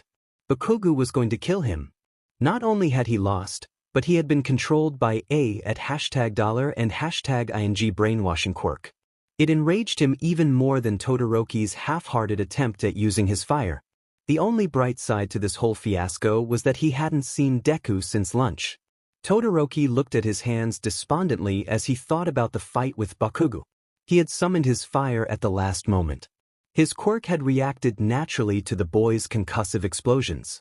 It had felt like he was back in his father's dojo, about to get pummeled into the tamimats that was already soaked with his sweat. His fire had flared in a last-ditch effort for the boy to protect himself from a man who wasn't even there. He heard Izuku's words rattling around in his head. Own your power. It belongs to you. He needed to talk to his mother. She would know what to do. Netsu put down the phone and sighed. Recovery Girl had just told him the situation with Ida. He knew something like this would come up eventually, but he had hoped it wouldn't happen so soon. Picking up the receiver again, he called Midnight and sent her to the hospital after the boys. He and Recovery Girl had drilled into his head not to try to perform a healing he did not have the resources for, but he knew the kid too well. His compassion was his greatest strength and his greatest weakness. Midnight entered the hospital room with bated breath to find Ida's family hugging an emotionless Izuku. She cursed the fact that she was too late to stop the healing. If what she heard was true, the kids would have no emotions for the next few hours at the very least. Tensei looked up at the visitor and beamed. "Midnight!" He yelled enthusiastically from his hospital bed. "What are you doing here?" She smiled as she saw his feet move, as he twisted to face her. "I'm here to pick up Izuku. He used his quirk on you, huh?" Tensei beamed. "Sure did," Tensei said as he wiggled his toes. "He couldn't heal it all the way, but he healed me enough to be able to heal on my own. He has an amazing quirk." Midnight smiled as if she were a proud mother. "You bet he does. I need to take him home now though. Come on, Midoriya." She held her hand out to him. The boy stared at it for a moment before grabbing it with his bare hand. When Midnight realized that, she quickly scanned the room for his gloves. Ida caught her gaze before realizing what she was looking for. Quickly he retrieved the gloves and handed them to Izuku, who replaced them robotically. "I can't thank you enough," Ida said as he grabbed the Izuku's gloved hands in his own. Izuku stared at him apathetically but nodded in acknowledgement. Ida dropped his hands and followed Midnight out of the hospital room. They left quietly, not noticing the tall man in a business suit that followed their departure with curious eyes. "What did you sacrifice?" Midnight asked as she shut the door of her car. "Emotions and stamina," Izuku replied robotically as he turned his gaze to her. "You must be exhausted," Midnight said as she backed out of her parking spot. Recovery Girl demanded I take you straight to her when we return so she could give you a health assessment. "I kept my promise to her," Izuku said, staring at his gloved hands. "I didn't let the instinct to heal everything take over, and I didn't hurt myself to help him." Midnight hummed her acknowledgement of Izuku's statement as she merged into traffic. "How long until your emotions come back?" she asked. Like most of the staff, she had been informed of the specifics of his quirk, but had never been there to witness his recovery process. Nedzu had most likely chosen her to pick him up in case the return of his emotions became too overwhelming. "It's not as bad as All Might's, so probably an hour," Izuku said quietly. "I might fall asleep before then. My mother said I sleep talk when I fall asleep after a healing, so just ignore me unless I go feral." Midnight traded any dirty jokes she would have normally made with that comment with a quiet hum. "Do you want me to knock you out for a bit?" she asked. "Yes, please," Izuku replied, already closing his eyes and relaxing back into the chair. Midnight smiled and released a small portion of her quirk, letting the boy fall into a deeper slumber than he probably would have had otherwise. It didn't take long for the sleep talking to start. Midnight nearly swerved out of her lane in shock when she heard Izuku let out a long string of curses. She had to suppress a chuckle when she heard his extensive list of expletives. If it wasn't confirmed before, it was now. He has definitely grown up with Bakugo Katsuki. That boy could swear like a sailor. The swearing lasted for almost 10 minutes before it turned into whimpers.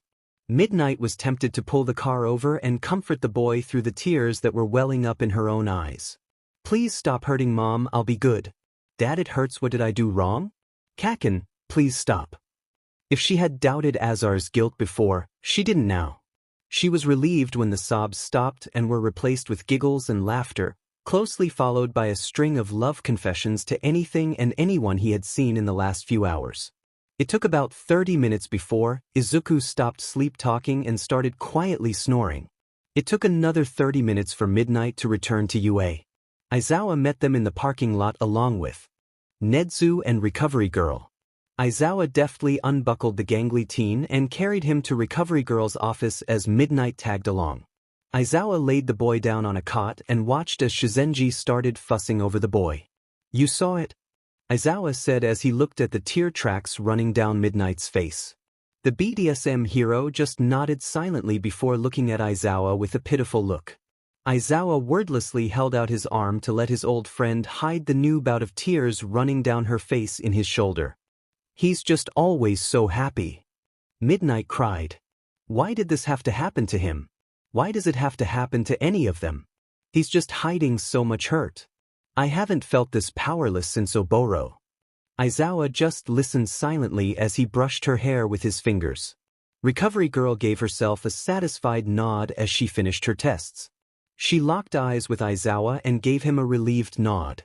Aizawa found himself returning the expression. I'll watch over Izuku while you take Namuri home. At the sound of her name, Midnight took a deep breath and relinquished Aizawa's shoulder.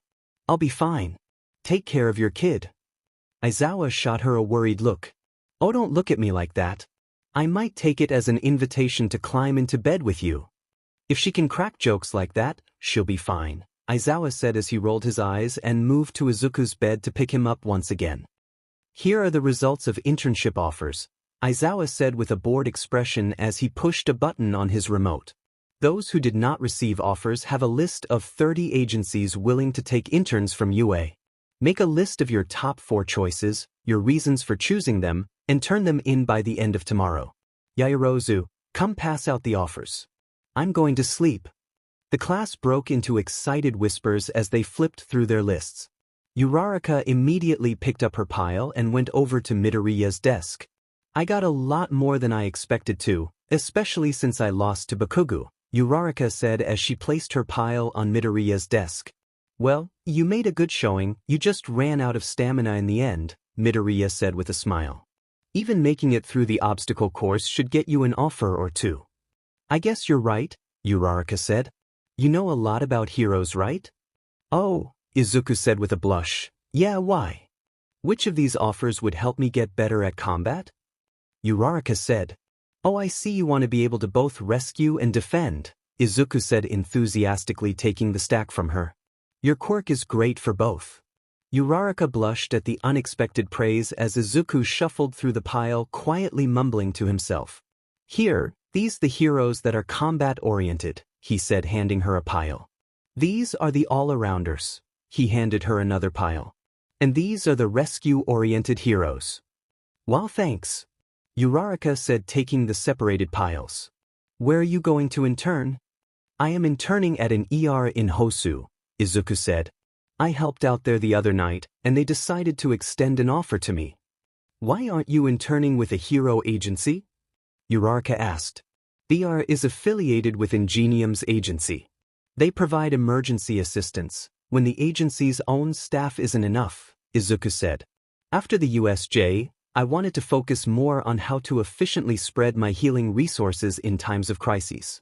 Plus, they will have a larger range of patients I can heal with varying body types and ages. Wow, that's so cool, Uraraka said. She was about to say more when she heard Ida cough behind her. Excuse me, Ida said. But can I borrow Midoriya for a moment? Oh, sure, Uraraka said. Alone if possible, Ida said with an embarrassed blush. Oh, of course, Uraraka said in surprise. I'll just head back to my seat. Thanks again, Midoriya. No problem, Izuku said as he waved. So Ida, what did you need? I wanted to thank you once again for what you did for my brother, Ida said bowing at a perfect 90-degree angle. That's not necessary, Izuku said. Please stand up. No, I also wanted to apologize, Ida said from his uncomfortable position. As Recovery Girl said, I had no right to ask that of you. It was selfish of me. Ida, Midoriya said blushing at the attention the boy was garnering from the rest of the class. He put a hand on the boy's shoulder. It's all right. Ida looked up at Izuku to see a sincere smile and a faint blush of embarrassment. I would have done it whether or not you asked. I am always glad to help a friend. Ida promptly began to cry as he held Izuku's hand. You are the best friend anyone could ask for, Midoriya. He shouted in between his sobs, causing several classmates to come and check if he was all right. Izuku just laughed awkwardly and said, Call me Izuku. Of course, Ida said standing up and wiping his tears. Call me Tenya. Izuku nodded and laughed with a genuinely blinding smile. Bakugo seethed as he watched the exchange from across the room. Whoa, Kirishima said.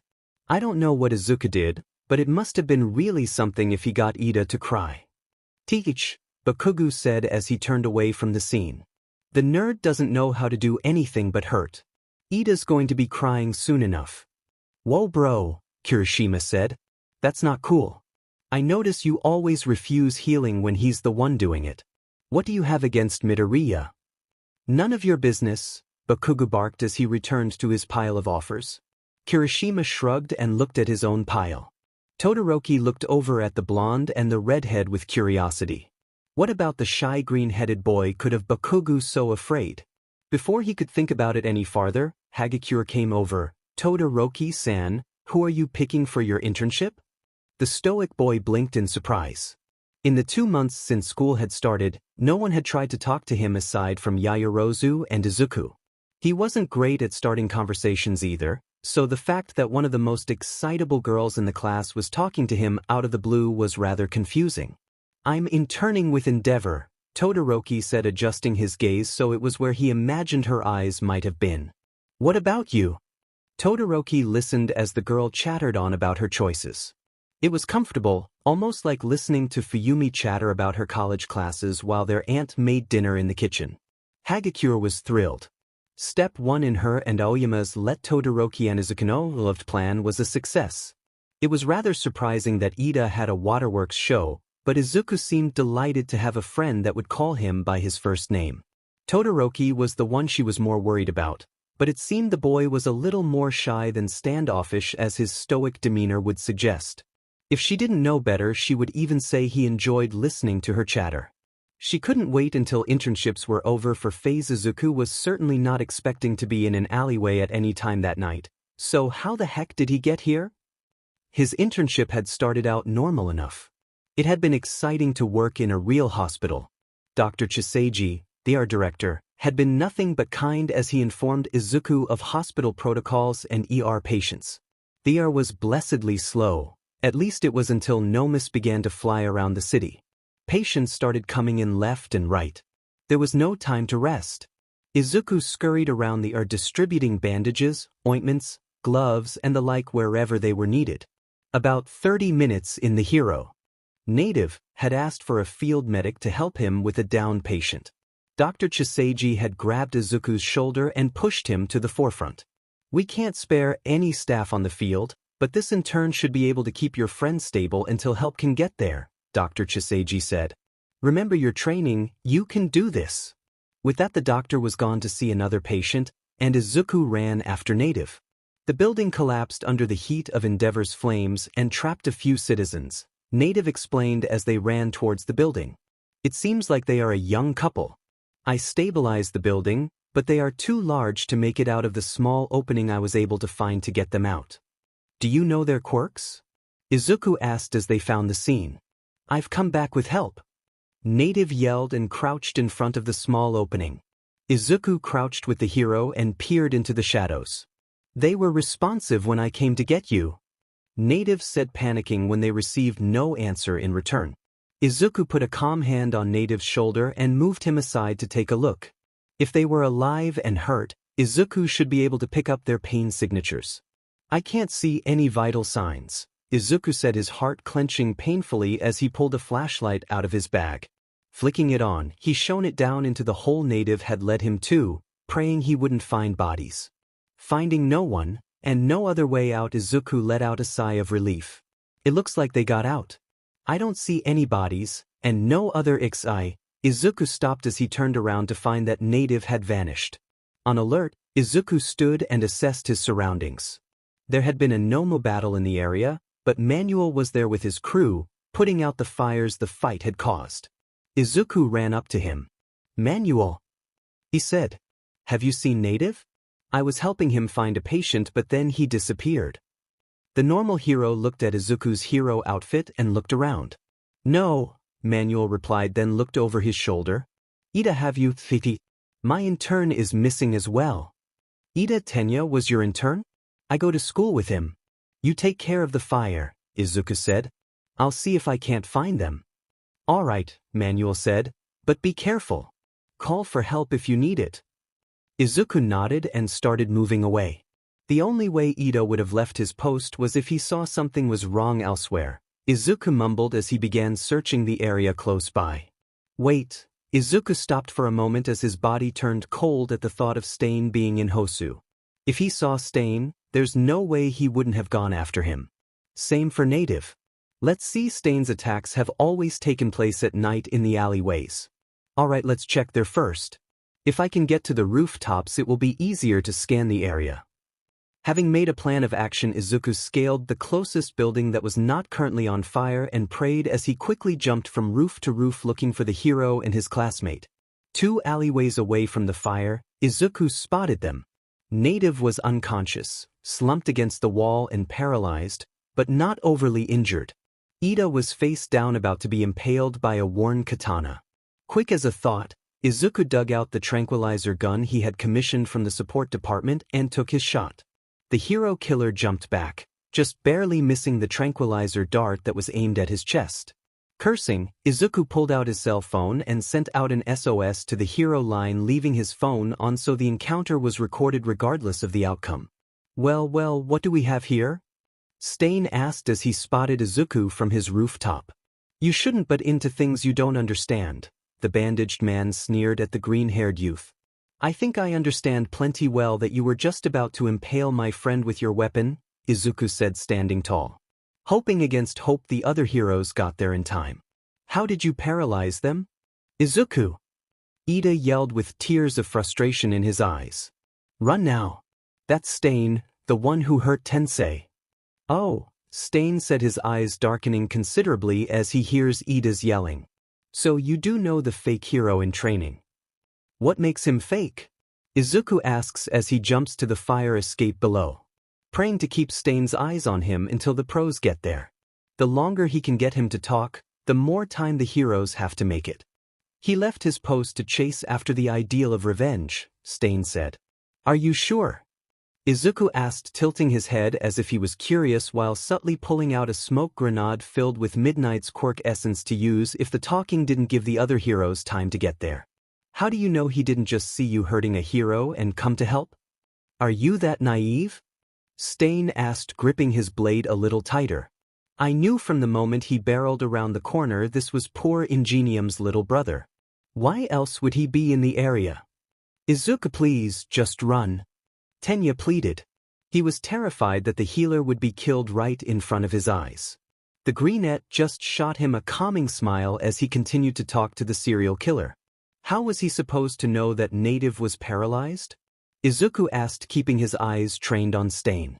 Your quirk isn't public knowledge. He could have assumed Native was just down for a moment. If he got it made a distraction and allowed Native to run, he would have been heroic in his actions, correct? Huh, Stain laughed as he walked back over to the fallen student. He didn't even see Native lying there. He only saw me. I could feel the bloodlust when he laid eyes on me. Tenya? Izuku asked, for the first time addressing his friend. Is that true? All I could think of when I saw him was how much he hurt my brother, Tenya said, squeezing his eyes shut to avoid the look of disappointment on his friend's face. I wanted to stop him from doing that ever again. It seems like a case of mixed motives to me, Stain, Izuku said, staring into the red eyes that were still burning with the intent to kill. He acted out of anger, but for a heroic reason. That would prove he's got heroic potential, wouldn't you say? It's not enough to have potential, Stain said as he moved back towards the boy and raised his katana once more.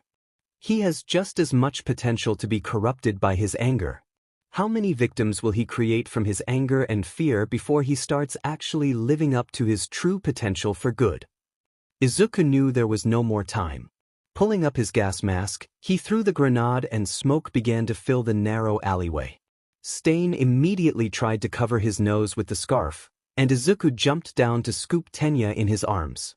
Thank goodness for moving refrigerators with all might and Mirio, or he doesn't think he would have been able to pick the teen up at all. With a roar, Stain drove his katana into the pavement where Tenya had been only moments before as Izuku ran towards the road. Realizing his quarry was no longer where he left it, Stain jumped up the wall. This allowed him to get out of the smoke's range and try to find where his prey went. He spotted movement in the fog and immediately threw a dagger only to hear it clang to the ground as if it had hit a wall. As the smoke cleared, Stain saw he had indeed thrown his dagger into a wall of ice, and he was alone with the flame hero Endeavor. Todoroki grunted as he ran with Native in his arms. If his dad hadn't been so obsessed with hunting the hero killer down, he wouldn't have been there in time to see the class rep being princess carried by the tiny green healer. Nor would he have been able to block the knife about to hit the pair as they ran out of the alley. Seeing the hero native on the ground, he had quickly scooped the man up in his arms and followed Midoriya and Ida towards a more public area. He wasn't really worried about his father. Todoroki almost ran into Izuku when the teen abruptly stopped and set Ida down on the ground. "You can put him down now. We should be safe here," Izuku said to Todoroki, who nodded and put native down. "Are they hurt?" Todoroki asked Midoriya as the healer looked the two men over. "They should be fine," Izuku said as he grabbed some bandages from his utility belt. "It looks like Stain's paralytic is wearing off, and they are currently asleep thanks to Midnight's smoke bomb. Native will have a nasty bruise on his ribs. I'm more worried about Ida's hand. He will have to have his hand x-rayed before I try to heal it. If anything is missing, I will make it worse. All I can do for him right now is wrap it to staunch the bleeding. Will your dad be all right?" Todoroki was about to reply when Burn Bright, one of Endeavor's sidekicks, found them. Quickly, she called up an ambulance and ushered the teens back to the ER. Shigaraki smirked as he watched Endeavor barbecue Stain. "Serves the BSTRD right for stabbing him." Kurogyri made an interested hum, catching Shigaraki's attention. "What do you see, Kurogyri?" "I think I see the student that kept the Nomu down," Kurogyri said. "Where?" Tamura said, looking in the direction he saw Kurogyri looking. "Ah," Tamura said as he spotted the bushy green hair of the student getting into the back of the ambulance. "It is him. I hate that kid. He doesn't know when to give up." "Should I make things interesting then?"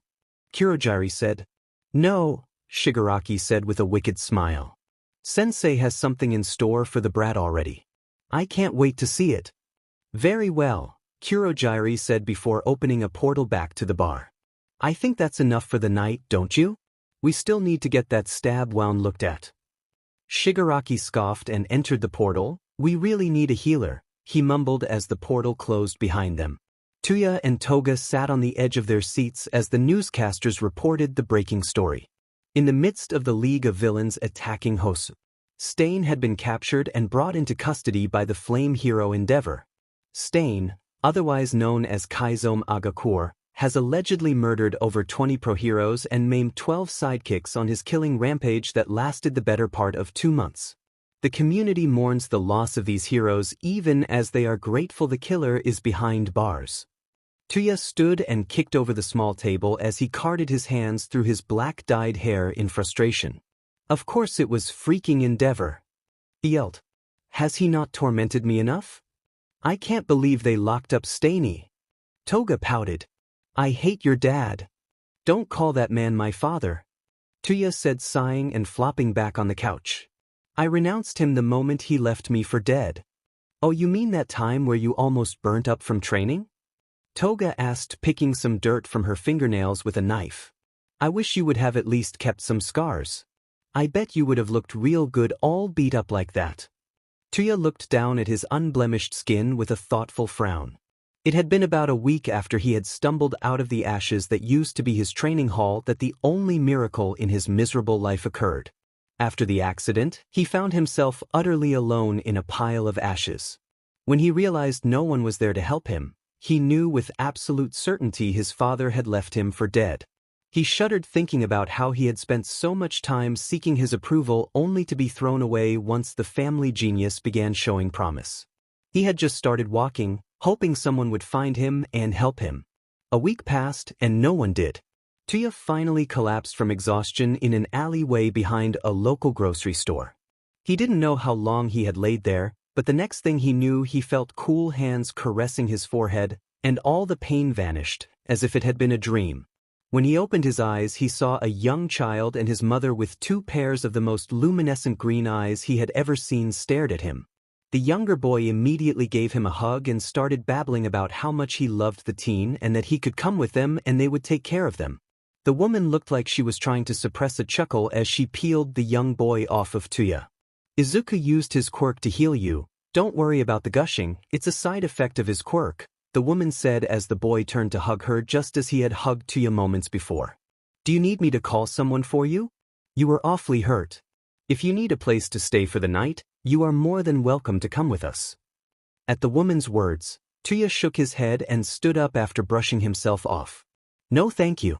I got separated from my friends and ended up overusing my quirk. I'll be going now.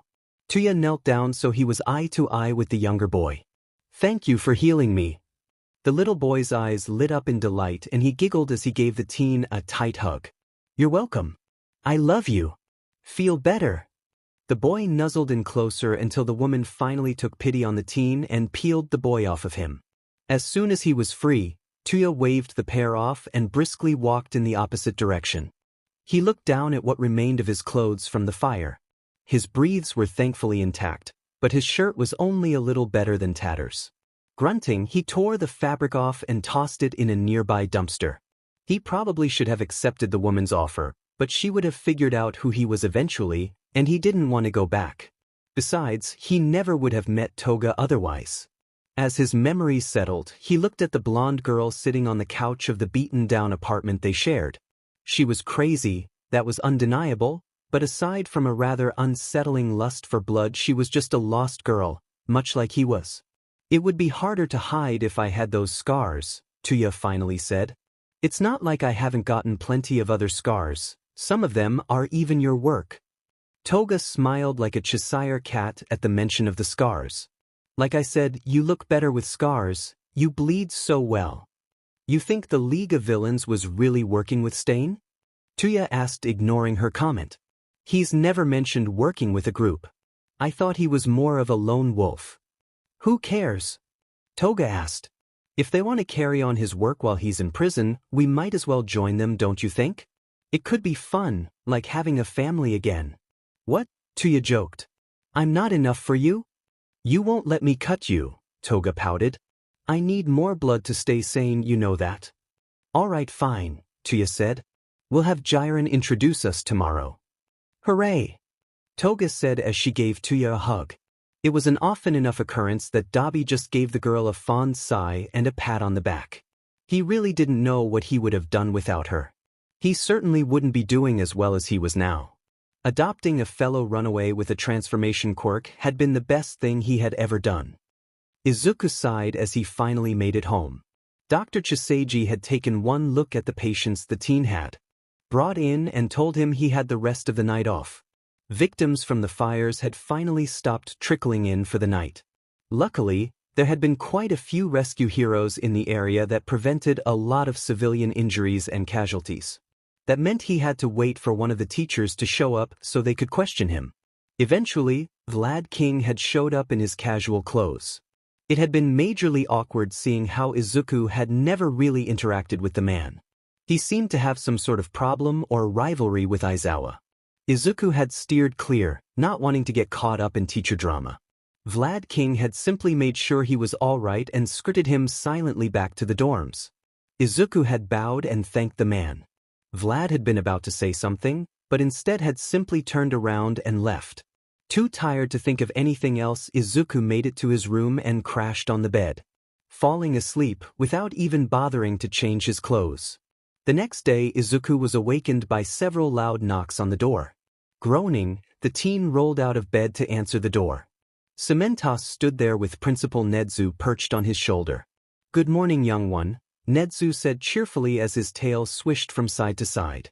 We heard you had quite the eventful day yesterday. Izuku yawned as he stepped to the side to let the pair enter his room.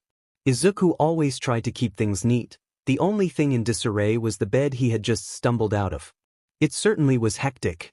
That reminds me, I need to get ready to head back. Dr. Chiseiji is probably wondering where I am. No need to worry about that, Cementos said as he handed Izuku a message. Curious, the boy opened it and scanned the contents quickly.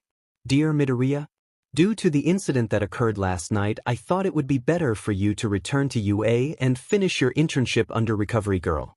Your involvement in the incident last night and your undeniable talent for healing have begun to warrant some unnecessary attention. There was a Hero Commission agent asking after you. I am aware that you are trying to stay off of their radar. If the chance arises for you to return here and work with us once again, we will gladly accept you. Thank you for your work here at Hosu General Hospital. Sincerely, Dr. Chiseiji. We won't be able to keep the commission in the dark for very much longer, Nedzu said once Izuku had finished reading the letter. However, if we can get you licensed early, we can circumvent them trying to take you into their training program. I have spoken with your mother already, and she signed all of the forms. We will be able to catch you up at the summer training camp the school will be hosting after finals. Thank you, sir, Izuku said, bowing. No need to be so formal, Cementos said. We are only doing our duty as your guardians. Right? Izuku said as he stood up. Yes. Nedzu asked. Have you heard any news about my dad? Izuku asked, keeping his eyes trained on the floor. Mom won't say anything, and I know you have probably been keeping eyes on him. I thought there would be more news about his release, but it was never mentioned. Hisashi Midoriya, otherwise known as Azar, was last seen in Kamino District. He has been regularly reporting to his probation officer and has not moved outside of that area. Last I heard, he was working as muscle on a construction site. He has made no moves and had made no indication of seeking out you or your mother, Nedzu said as he watched the boy for any reaction to the news. Izuku looked up at him as if he was surprised at the information being given so freely. That's good, Izuku said as he let out a sigh of relief. Thank you. Feel free to ask at any time, Nedzu said. We want to make sure you are safe after all. Recovery girl said she would expect you at noon, so you have some time to get tidied up. Keep up the good work. With that, Cementos and Nedzu exited the room. When the pair had made it to the lobby, Cementos turned his head towards Nedzu and asked, Are you sure you don't want to tell him the truth? Izuku has enough on his shoulders, Nedzu said. Knowing his father went missing the week after he was released will not do him any good. We'll just have to stay extra vigilant when he leaves campus. We are lucky he is a workaholic. I guess so, Cementos said quietly. He had never doubted Nedzu's words before, but something about this felt off. He would bring it up again later, perhaps in the next teacher meeting. Nedzu was right about one thing. The kid really didn't need any extra stress after he had talked down a serial killer. On Monday after internships, Uraraka took the opportunity to seek out Midoriya before homeroom began. He was restocking the supplies in the infirmary when she found him. Midoriya! She practically squealed in excitement as she saw the boy's bushy green hair. At the mention of his name, Midoriya popped up and spotted Uraraka. A large innocent smile graced his face as he stood and returned her greeting. Uraraka had to fight really hard to keep her heart from bursting. She was sure she was blushing, but she soldiered on. What good was having a crush on someone if you couldn't even talk to them when they blessed you with a smile? How did your internship go? It was certainly exciting, Midoriya said with an awkward chuckle as if he was thinking of something painful. How was yours? You ended up going with Gunhead, right? Yeah, she responded enthusiastically. He was cutesier than I expected, but he taught me a lot about martial arts. That's awesome, Midoriya replied enthusiastically. You should show me next time we spar. Only if I manage to beat you, Uraraka said with determination. The green-haired boy was unexpectedly strong for his small frame. He was able to beat a majority of the hero students in quirkless combat training. Uraraka had been flipped more than once before she even knew the match had started. It only made her crush on the healer worse. Luckily, they sparred enough that she was able to get used to it. The warning bell rang, causing Uraraka to jump. Shoot, Uraraka said. I have to run. I'll see you in hero training, Izuku. Izuku waved as the energetic girl left before he realized that she had called him by his first name. He felt a blush color his face as he became embarrassed. It was the first time any girl other than his mother had called him by his first name. It made him feel warm and fuzzy inside, but also like he wanted to jump off a cliff to avoid becoming a blushing mess whenever he saw her next. Shizenji-sensei found him 5 minutes later mumbling to himself with a forgotten roll of bandages in his hand. Yaoyorozu couldn't believe her luck when she managed to invite her entire class to her home for a tea and study session. Even the elusive Midoriya had agreed. The classmate hardly ever left the campus. She had even overheard Ida mention that he lived there due to some family issues. She was lucky that Hagakure had insisted on inviting him even though the conversation had taken place in homeroom when he wasn't present.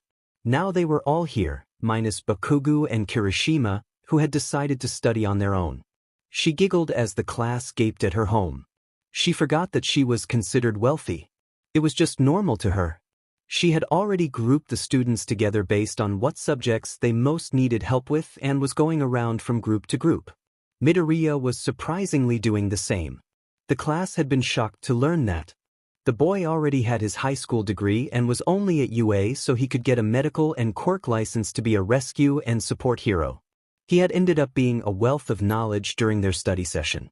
After an hour of studying, the students decided to take a break. Tsuyu walked over to Izuku and asked what everyone had wondered since the beginning of the semester. "I'm a pretty blunt person, Karo," she started before just asking point blank. "Why does Bakugo hate you so much, Karo?" Izuku's eyes widened and he looked down at his hands. "It's complicated," he started. At this point the other conversations petered out as they looked at the freckled teen who blushed at the attention. "We actually grew up together." A soft smile crossed his face as if he looked back on a fond memory. "I look up to him a lot despite his attitude. He has a fierce longing to protect and win."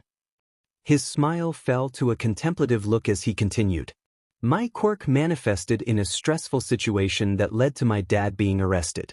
Kaken had always looked up to him, so that didn't help our relationship." Todoroki looked at Izuku with wide eyes at the revelation, likely having put two and two together. Izuku flashed him a placating smile, but he continued. "My mom and I had to go away for a little bit during that time, and when I got back I wasn't allowed to use my quirk without a quirk specialist present. Kaken and the other kids started calling me quirkless because I couldn't show them my ability. It just escalated from there, really." Mina and Kaminari looked at each other uncomfortably. They had been trying to befriend the boy since day one. They hadn't really minded the verbal abuse from the blonde boy, but they could imagine a school full of kids that acted like him, and it did not paint a pretty picture for the childhood friend. Tsuyu broke the silence. "That's rough. I'm sorry if the question made you feel uncomfortable." "It's no problem," Izuku assured her. "Those are really just guesses. The only one I'm sure of is the first one. Really, don't be too hard on Kaken though. UA has been great about not tolerating any discrimination, but our previous schools really weren't. They basically encouraged the behaviors. He just needs some good friends that will allow him to change." Kaminari and Mina almost bowled Izuku over with a hug as they cried out, "You are such an angel. Really, you're too pure for this world." Izuku just blushed and stuttered. With their interaction, the tense silence was broken, and the classmates went back to studying at the prompting of Yaoyorozu. They studied for another hour before deciding to call it quits and head home. Bakugo was rather surprised when Kirishima invited him to study. He had been nothing but rude to the redhead, but he had to admit, the guy was starting to grow on him. He was able to keep up with him and take his explosions, so he could admit a grudging respect for his classmate. Against his better judgment, he agreed and found himself in the other teen's apartment dodging a pair of twins as they headed up to the teen's room. "I hope you don't mind my siblings," Kirishima said as they reached the room. "They can get a little loud." "Tisich, it's fine," Bakugo said, flopping into one of the beanbag chairs in the center of the room. "You haven't heard loud until you've met my mother." Kirishima laughed at his comment as they pulled out their study materials. Kirishima asked several questions as they studied, but otherwise it was quiet. Bakugo could hear the laughter of the twins through the door. It was odd. He hadn't known Holmes could be this happy. He was always being harassed by the old hag about something or other. If he wanted to laugh, he would go to the park with some of the extras. It startled him when they heard a soft knock on the door. A woman with jet black hair and red eyes opened the door with a tray of snacks balanced on one hand. "Here are some snacks for you boys," the woman said, setting the tray on the table. "How is it going?" Kirishima and his mother spoke back and forth softly before she left the room. "Is she always that quiet?" Bakugo asked Kirishima. "Oh yeah. She doesn't like raising her voice. Come to think of it, Dad is extra quiet too when it comes to talking to others. He's a big guy, so he likes to speak soft so he doesn't intimidate them as much. I think I'm probably the loudest, but I can't help it. I just get excited, you know. Bakugo grunted in response before turning back to his work, but Kirishima decided to take the opportunity to get to know his friend better. What about your family? He asked. You said your mom is loud, but what about your dad? I bet he's super manly. Bakugo rolled his eyes. Nah, the old man is so quiet I forget he's there most days. I honestly don't know how the two of them ended up married. I bet the old hag bullied him into it. Bro, Kirishima said cautiously, I don't think it is okay to call your mom an old hag. She swears at me on the daily, so I think we are even, Bakugo said without even looking up from his work. Every family is different, I guess, Kirishima said with a shrug. Oh, is that why you're so mean to Midoriya? You never use his real name either, always calling him Deku and whatnot. Uraraka almost thought that was his real name. Bakugo leveled the red head with a glare. Deku is nothing more than a villain in the making. He's dangerous. You've said that before, Kirishima said still in his relaxed posture. He had built up an immunity for Bakugo's glares after the USJ. He figured it was just Katsuki's way of being. What do you mean, and why do you insist he's going to become a villain? The kid is literally the nicest person I've ever met, and we have All Might for a teacher. Bakugo weighed the pros and cons in his mind before closing his notebook and looking Kirishima in the eye to let the teen know he was serious. Have you ever heard of Azar? That's the hero that turned out to be a villain, right, when we were really young, right? Kirishima asked. Bakugo gripped his pencil hard before answering. He's Deku's dad. No way. Kirishima said, sitting up straight and looking at Bakugo. Yeah, Bakugo said. Deku and I grew up together.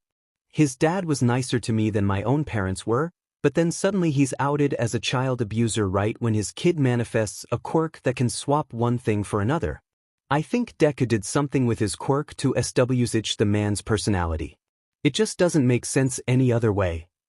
But weren't there other issues aside from the child abuse? Kirishima asked, not wanting to believe the healer capable of hurting someone like that. He was also embezzling funds from his company and bribing officials to keep quiet, right? There's no way that all happened in the small time Izuku's quirk manifested. It had been going on for years before then. Bakugo's shoulders tensed. He should have known no one would listen to him. He was still on probation, for heaven's sake. Frustrated, but not wanting to take it out on Kirishima, Bakugo started packing up his stuff to find a sandbag he could punch his frustration out on. Don't say I didn't warn you, Bakugo said gruffly as he made his way out despite Kirishima's pleading to get him to stay. Kirishima watched as Bakugo stormed out his front door, mildly impressed that he didn't explode anything on his way out. He didn't believe what the blonde said about Midoriya using his quirk on his father, but it was clear Bakugo believed it. He had no idea what to do. Maybe he could talk to Mina. She usually knew what to do to help out friends in crises. Perking up at the idea, Kirishima grabbed his cell phone from his pocket and made the call. Mina had been laying on her bed thinking about Midoriya's past when she received the call. It wasn't uncommon for her friend to call her, but after the conversation with Izuku, she had a bad feeling she knew what the conversation was going to be about. Yo, Kiri. What's up? She asked cheerfully. Well, I kind of need your help.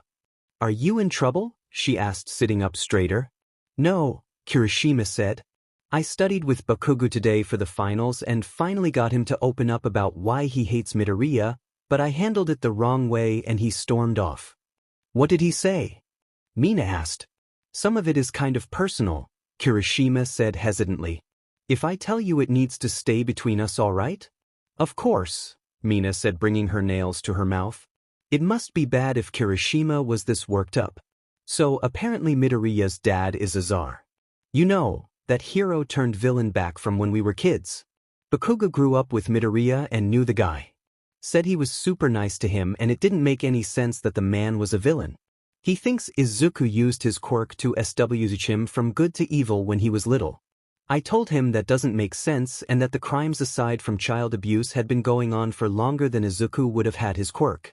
He got this frustrated look on his face, said, "Don't say I didn't warn you," and stormed off. Nothing I said could stop him. CRP, Mina said. Haha, yeah, Kirishima said in a defeated voice. He really believes it and is probably worried Izuku could turn anyone against him. Well, Mina said. At least, now it makes sense that they had to chain him to the podium to keep him from attacking the kid with the brainwashing quirk that won the festival. I hadn't even thought of that, Kirishima admitted. Actually, during our study session today, Tsu asked him why Bakugo hated him, Mina admitted.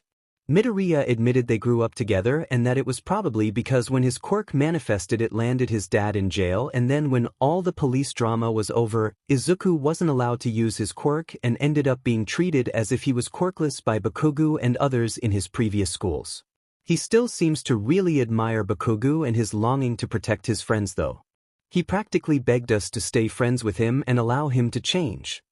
This is so messed up, Kirishima said. Midoriya has no hard feelings, but he doesn't even actually know why Bakugo hates him, and Bakugo is scared of Midoriya turning people on him. I never really thought Bakugo would be afraid of anything, Mina, but this scares him for sure. What do we do? I'm not sure, Mina said. Usually I would say we need to sit them down and talk it out, but apparently the teachers are keeping them separate because of whatever happened at their middle school. We might have to talk to Sensei about it. He might know enough about the case to get Bakugo to see sense. I don't know, Kirishima said.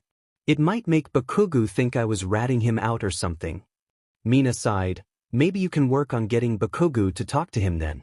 It would show him you were serious about listening to him, and it could help Aizawa resolve this mess. The Azar case happened almost 11 years ago. This has dragged on way too long. I'll try that, Kirishima said. Thanks for the help. I don't know what I would have done without you. It's no problem, but let me know what happens, okay? Mina said. When this gets resolved, I want to be able to give Midoriya the rundown so he's not left in the dark. All right, thanks again, Kirishima said before he hung up. Mina let the phone drop to her mattress and groaned. Why are boys so complicated? Uraraka and Aoyama had been paired up for the final against 13 Sensei. Uraraka had been excited to work with one of her favorite rescue heroes, but terrified of the teacher's quirk. She wasn't sure if the space-themed hero's quirk would work on Aoyama's laser, because it was essentially a beam of light, but she guessed they would find out soon enough. She had never really worked with Aoyama before. Honestly, she found the boy slightly off-putting. He tended to ignore all social norms and always stared off into space when he was talking as if he could see someone who wasn't there. He was nice enough though, and she felt kinship for his stomach problems, as she had a similar drawback from her quirk. It did surprise her though when the boy bluntly asked about her crush on Midoriya. She had been so surprised that she had let go of the railing she was holding onto and almost got Izzy into 13's black hole. Luckily, the hero was just as surprised as the girl was and instantly capped her fingers. Uraraka used the momentum to execute a move Gunhead had taught her and cuffed the hero, but it was a close thing. She hadn't realized she had been that obvious about her crush. If Aoyama knew, the entire class probably did too. Oh, that was so embarrassing. Uraraka, snap out of it. You can think about it later. She smacked her cheeks to bring back her focus as she watched the monitors of her other classmates. Yaoyorozu had groaned when she saw she was paired up with Mineta against Aizawa. The small teen had gotten better about his comments and leering once he caught on that it made people in general uncomfortable, but he still creeped her out. It made her nervous knowing he wouldn't be able to come up with a decent plan. It was on her shoulders, but she was unsure of herself. She was first in studies, but when it came to battle, she had found herself losing more and more lately. Hey babe, Mineta said with a smirk on his face. So what's the plan? Please call me Yamamo, Yamamo said as she stood tall. I would suggest we head to the exit as fast as possible. If you throw some ball along the way, we have a better chance of slowing him down and making it through the gate. Mineta responded to her businesslike tone by standing a little bit straighter and saluting. Capturing is what I do, he shouted before returning to his normal antics. I caught Shigaraki at the USJ for a little bit. Aizawa should be a piece of cake. The bell rang, saving Yaoyorozu from responding, and the pair took off. They made it halfway before Aizawa sent out his capture weapon, wrapping up Mineta as the boy protested. Yaoyorozu stared at Mineta for a moment before continuing to run towards the exit. Leaving a teammate behind? Aizawa asked as he pulled Mineta in and chopped his neck, rendering him unconscious. Yaoyorozu ducked into an alleyway and made some shurikens as Aizawa scaled the rooftops to search for her. Once he was looking the other way, Yaoyorozu snuck back to where he had left her partner and picked him up like a sack of potatoes before ducking into a new alleyway to avoid being spotted. Quickly she made some smelling salts and woke the boy. "Yamamo?" Mineta asked groggily, reaching towards her. The girl promptly dropped him when he tried to grope her, effectively waking him up the rest of the way. "Ouch. Listen, Mineta," Yaoyorozu said. "I don't know if we can win, but I know I won't be able to make it by myself, so you need to not get captured again, alright?" Mineta's eyes began to water. "The prettiest and smartest girl in class needs me? I can do this," he said, not realizing he was speaking aloud. "Of course I can." "Good," Yaoyorozu said, blushing slightly as she looked at the boy. "Here's what I need you to do." 10 minutes later, Aizawa found Yaoyorozu and Mineta 2 city blocks away from the entrance. Yaoyorozu had stuffed Mineta into the front of a massive cannon that she must have made piece by piece. Aizawa's eyes widened as he realized what they were about to do. Yaoyorozu smiled at his expression and lit the fuse, sending Mineta soaring over the telephone wires and through the gate. They passed. Yaoyorozu smiled again. Victory had never felt so good. Midoriya and Shiro gave each other a fist bump as they met up to start their test against Midnight. Midoriya was honestly surprised when Netsu had released the list. He had thought for sure that Mineta would be against Midnight, but once he learned the small teen was with Yaoyorozu, it all made sense. "Do you have a gas mask?"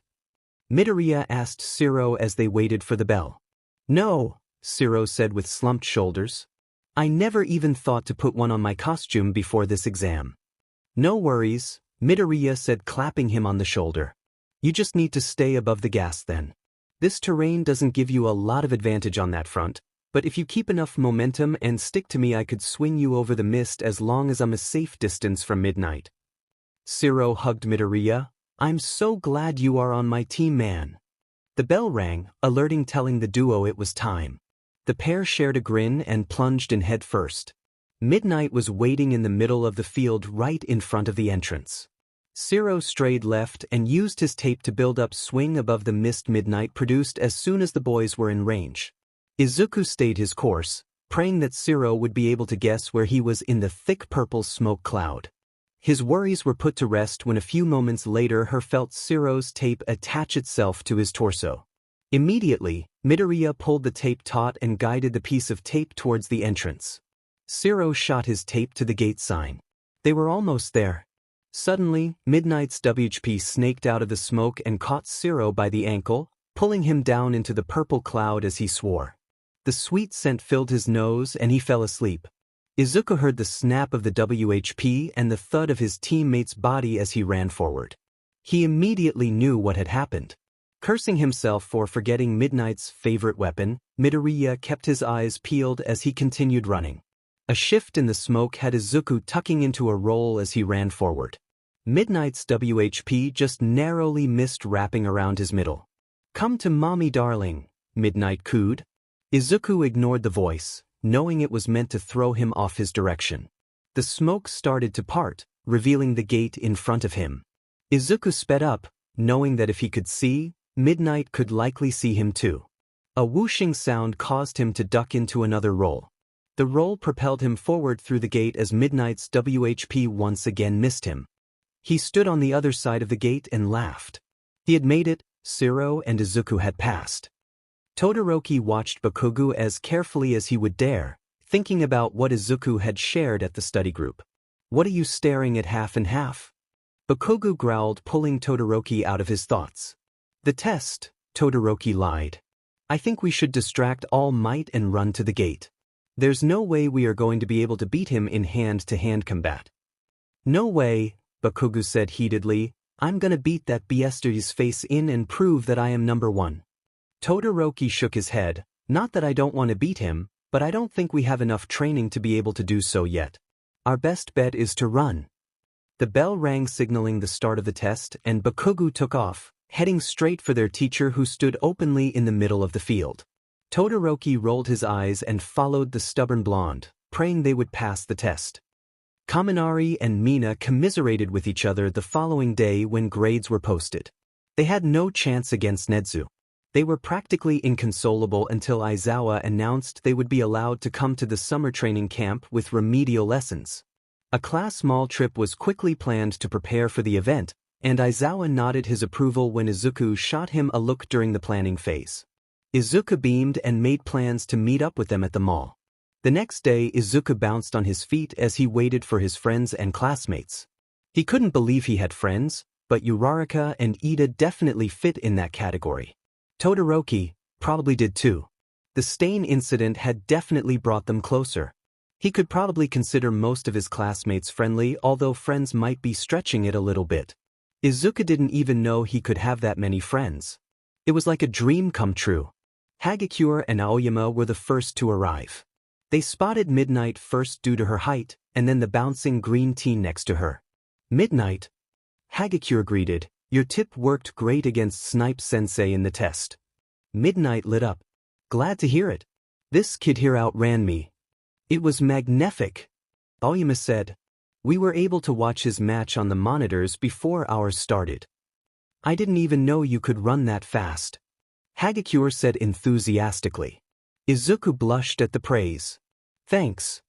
The trio of students visited for a while until Midnight caught sight of someone and waved them over. "Shinso, over here." A tall purple-haired teen with tired eyes started in their direction. "Hello, Midnight-sensei," the boy said in a deep voice. Izuku's eyes widened and filled with stars as he realized who the kid was. "Oh hey, you are the kid that won the festival with a mental quirk, right? Congratulations. I didn't get to see your last fight in person, but I loved watching your matches.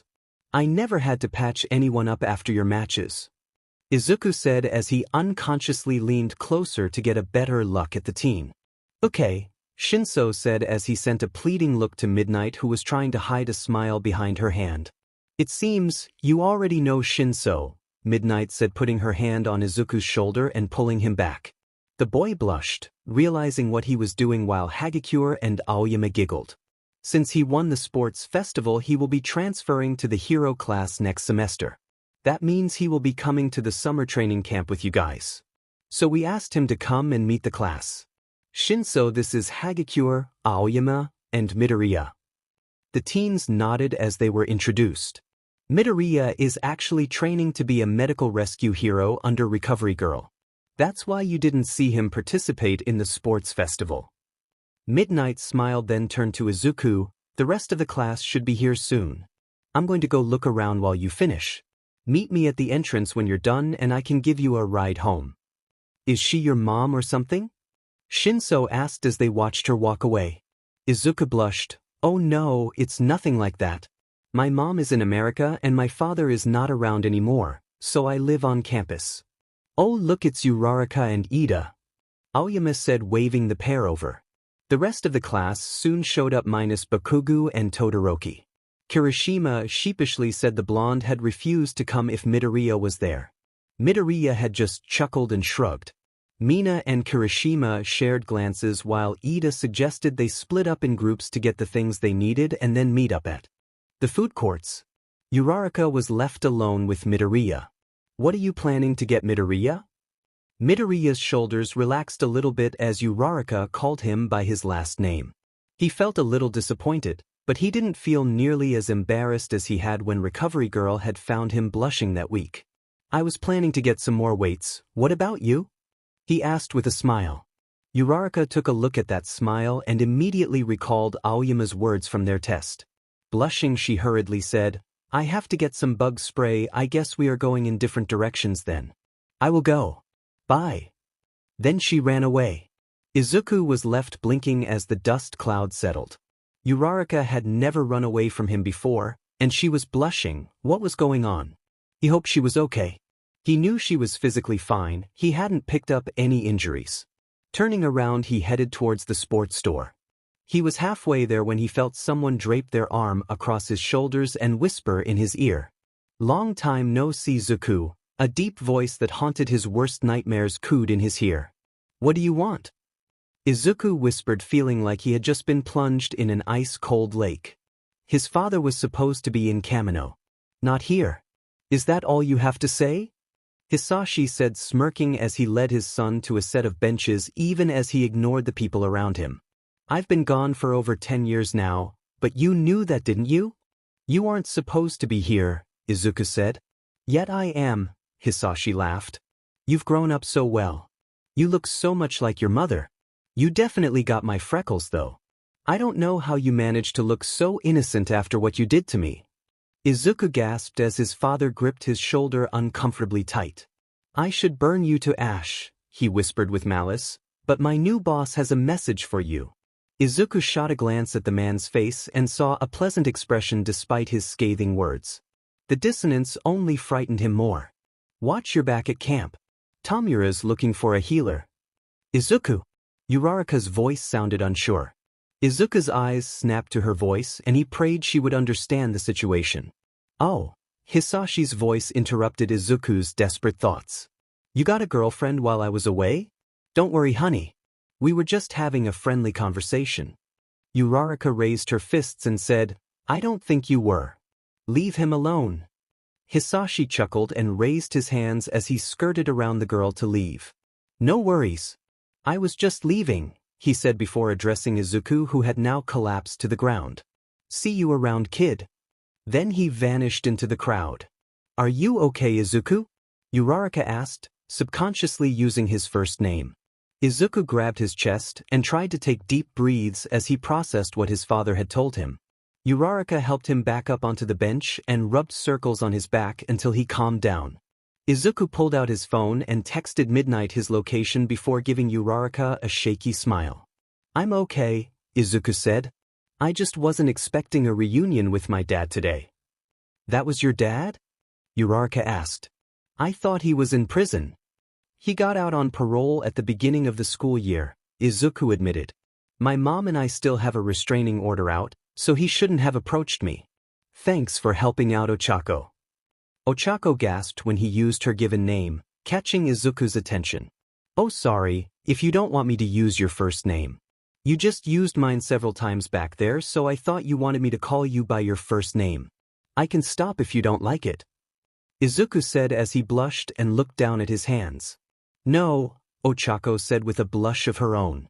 I don't mind at all, as long as you don't mind me calling you Izuku. I don't mind, Izuku said with a smile. Ah, young love. Midnight said teasingly, as she looked Izuku over with a critical eye. Izuku and Ochako suddenly noticed how close they were to each other and immediately scooted away from each other with bright red faces. I got your text, Midoriya, she said, still throwing coy glances at the pair of students. What happened? Izuku explained, and Midnight immediately became serious. She whipped out her phone, and within the hour, Uraraka and Midoriya were giving statements to a police officer before being skirted home by Midnight. Shinso wasn't sure what Class 1A was going to be like, but he had not been prepared for their enthusiasm towards having him as a classmate. The acid girl had practically draped herself all over him as they shopped. He was worried that the redhead with the hardening quirk was going to kill him for messing with his girlfriend. He kept glancing their way with small frowns. Eventually the red-headed boy came over and the girl called out to him, Kiri, what's up? Kirishima awkwardly rubbed the back of his neck and said, I need to talk to you about the thing. Mina looked at him with a blank expression before realization lit her eyes. Oh, the thing, all right. She finally let go of Shinso and grabbed Kirishima by the hand, drawing him away from the group. Once Kirishima and Mina were far enough away from the group, she turned and asked him, So, any progress? Sort of, Kiri said with a shrug. I finally got him to talk to me again, but when I brought up talking to Aizawa, he shut down. Said something about him already being flipped, so then I asked him if there was a hero he would trust to not be flipped, and he mentioned Vlad King or Sir Night Eye. Class 1 BS teacher that seems to hate our guts as much as his students? Mina asked exasperatedly. I don't think he hates us, Kirishima responded. I just think he's super competitive, but yeah. Well, I'm pretty sure Class 1B will be coming to the training camp with us, so we can talk to him about it then, Mina said. It will work out the way it is supposed to. Now let's get back to the group. I want to see how long Shinso can tolerate me. You really shouldn't tease him like that, Kirishima said. The poor guy doesn't look like he has had a lot of support until now. That just means we'll have to add him to the Make Them Feel Loved group, Mina said. Hagakure had made a group chat with all the girls to clue them in on who they needed to help. What? Kirishima asked. Is Bakugo part of that group? Don't worry about it, Mina said as she dragged him back to the group. He was, but he already had a good support group. The bus ride to camp was largely uneventful. At least it was, until Aizawa stopped the bus and literally shoved the entire class off the edge of a cliff. Izuku managed to catch a branch on the way down, slowing his descent. It didn't stop him from grumbling about Aizawa's logical ruses though as he scanned his classmates for injuries. Seeing none, he joined Ida and Todoroki in clearing a path to camp. Because the earth beasts weren't organic, Izuku's quirk didn't work on them, but luckily for himself and Shinso, they had been through Aizawa's combat camp, giving them a leg up on hand-to-hand combat. The two boys quickly gravitated towards each other and helped push the group forward. Bakugo and Kirishima had split from the group as soon as Shinso and Midoriya had teamed up, Bakugo refusing to have anything to do with the pair. It took several hours, but the group managed to push through the foliage and quirk-made beasts to the campground. Shinso immediately spotted the small child just as Midoriya made his way over to introduce himself. He had to control a snort when the kid immediately punched the green-haired teen in the ball. He wondered why the kid was there in the first place, but that thought was quickly redirected as food was placed in front of him. He had no idea he could be so hungry. As camp continued, Shinso learned more and more about his classmates and the others in the hero program. For some reason, 1B had some kind of one-sided rivalry with Class 1, particularly the blonde. He was annoying for all sorts of reasons, the biggest probably being that he looked nice enough until he opened his mouth. He also noticed that Bakugo seemed to have some kind of issue with the healer. They were never in the same group and were never allowed to spar. The rest of the class seemed to have just accepted it as the way things were, so Shinso figured it was better to stay out of it. He already knew the blonde hated his guts for brainwashing him out of his victory at the sports festival. It's not like he wanted to be hated, but he wasn't really here to make friends. He was here to learn how to be a hero. Vlad King rubbed his forehead as he felt a migraine coming on. Of all the things he had to do this week, he had not expected to be asked to talk to Class 1 as resident time bomb about Azar's kid. He had told the redhead and pink-skinned girl to ask Aizawa, but when they explained that their friend was convinced the kid had somehow already had Aizawa on his side and didn't trust the teacher to actually listen to his concerns. He warned them that he would have to inform Aizawa of the meeting, and they said that was fine. So here he was, sitting with 3 students from a class that wasn't his own and listening to a frankly frightening story that had twisted a childhood friend into a bully. The worst part of it was that the story was completely believable. In fact, the Hero Commission had investigated and double-checked to make sure the child could not have done what this boy feared. Before we start, I have a question for you. Why did you choose me to clear this up? Vlad asked seriously. Uncle Midoriya said you were friends before he was sent to jail. He said a lot of good things about you, so I figured you would be partial to my story, Bakugo said with a fierce glare. Well, you were right. Hisashi and I were good friends. We did a lot of missions together. I had a lot of respect for his skills, Vlad King said. That's why I was shocked by the accusations and news of his arrest. I thought someone was trying to frame him. When I heard about his son's quirk, I also thought what you did. So I did some digging of my own. Vlad paused and rubbed his neck awkwardly. I don't know how to say this, but I was wrong. Bakugo's hands clenched into tight fists. I went over the evidence and their case files. They had been keeping track of his bribes and misdeeds for longer than Izuku had been alive. I even looked at the doctor's notes on the kid's quirk to see if there was anything at all that could have caused a SWCH from the good man I knew to a child abuser behind closed doors. Vlad looked Bakugo straight in the eye and said the next part as clearly and concisely as he could. He wasn't even supposed to have a quirk. His quirk is trauma-induced from the physical and emotional abuse he and his mother endured. Mina and Kirishima gasped as Bakugo looked down at the floor. The night that Hisashi was arrested, he was drunk. He was beating Inko so badly that she probably would have died if Izuku hadn't tried to stop him. Even then, stepping in would have resulted in him being beaten, but he did it anyways. The moment he touched his father's bare skin, he traded all of his father's anger for his own happiness. It took the boy 2 months to control his quirk enough so he could return his father's emotions and gain back his own. He has been in training ever since to make sure that he can control it, so nothing else like it could happen again. No, Bakugo whispered. That can't be true. Kirishima put a hand on Bakugo's shoulder in an attempt to comfort him, but Bakugo roughly shoved it off and stood up, fists popping. Vlad stood his ground. Ignoring the déjà vu he felt as he watched Bakugo in the same position he had once been in. It is true, Vlad said in a calm voice. Everything was verified by a respected detective with a lie-detecting quirk. Without a word, Bakugo stomped out of the room and out into the forest. Worriedly, Mina and Kirishima tried to follow him only to be held back by Vlad. He needs a little bit of alone time, Vlad said. I'll keep an eye on him. You two head to bed. Keep what you learned to yourself. He waited until the pair responded with nods and then disappeared into the foliage after Bakugo. As Mina and Kirishima walked back to their rooms, they heard a large explosion followed by a mournful wail. Neither teen could hold back their tears. Mina hugged Kirishima as her body racked with sobs. Kirishima just hugged her back with silent tears rolling down his own face. They stayed like that until Aizawa found them and skirted them to their rooms. Bakugo will be along in a while. Katsuki knew anger, he knew rage, but he had never known guilt. He couldn't hear any more, he had to get out. He stomped off somewhere he could be alone to process. His feet took him to the clearing he used for training and he let loose the feeling he had been feeling. A large explosion ripped free from his hands, larger than any he had made previously, as he yelled his frustrations out at the sky. How could he not know? What had he done? An image of Izuku young and laughing as they played flashed through his mind. He used to smile like the sun.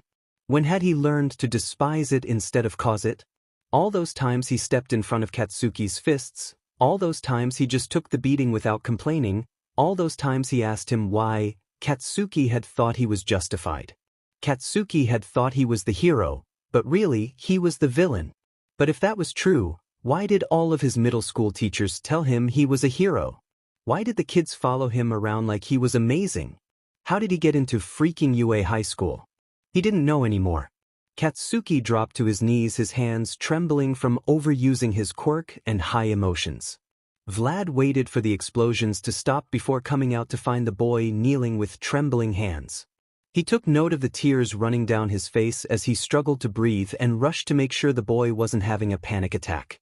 Bakugo looked at him blankly, but his breathing evened.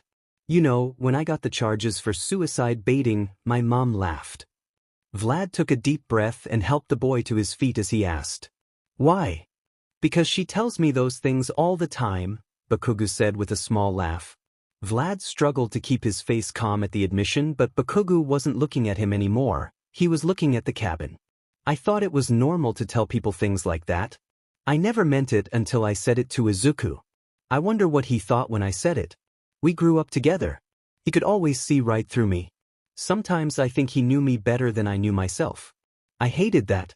I hated how angry he made me, how much I thought he took from me. I hated how he could look at me with such kindness even after I beat him down. I hated how he made me feel. I wanted him gone. Now that you know the truth, how do you feel about him? Vlad asked. I don't know, Bakugo whispered, looking at his hands. Well, Vlad said, you have plenty of time to think about it. I can tell you one thing for sure though. What? Bakugo asked. If you didn't have potential to be a true hero, Aizawa would have expelled you by now. Bakugo scoffed at him as he wiped the tears off of his face. Just consider UA a chance to change for the better, Vlad said as he led the teen back to the cabins. Midoriya held his breath as Vlad King led Kaken away. He had just been visiting with Kota in the boy's secret hideout when he came upon the scene. Kaken was right. He knew the boy better than he knew himself sometimes. Even though he knew the boy was angry, he could never pinpoint the reason. He didn't know his mother's suicide baited him as if it was a joke, although he knew she swore like a sailor. He thought to Uncle Masaru the man had a kind, long-suffering smile, but there was a weariness to him. He wondered if he had just been resigned to the verbal abuse. Mitsuki had been that way for years after all. He was sure Kaken was not the only one who was on the receiving end of the verbal abuse. How had he not noticed? It wasn't normal for families to interact like that, but when had he ever known what a normal family was? He felt the tears build in his eyes as he sat at the base of the tree he was under and tried to process what he had heard. Izuku had known that Kaken had meant what he said. He had seen the anger building, but didn't know where the anger was coming from. Maybe it was because his father had been the boy's only reprieve from the verbal abuse. His father had always liked Kaken. He showered the boy with praise. Izuku had been a little jealous that he always talked to Kaken like that when he swore and hit him at home. Maybe it had been the same for Kaken. Except his abuse had never stopped. His abuse became normal and influenced his attitude. His anger and jealousy had never had anywhere else to go. Izuku was upset at himself for never noticing how badly the boy was hurting. If he had known, maybe he would have been able to stop it before it got this bad. He wasn't allowed anywhere near Kaken now because of the bullying in middle school, but that wouldn't last forever. When Kaken was able, he would be able to talk with him. He should know, after all, that he had always forgiven him. That he still looked up to him even if the boy had hated his guts. He knew the boy was trying to protect something. He was trying to win. He just hadn't known the names of his demons until now.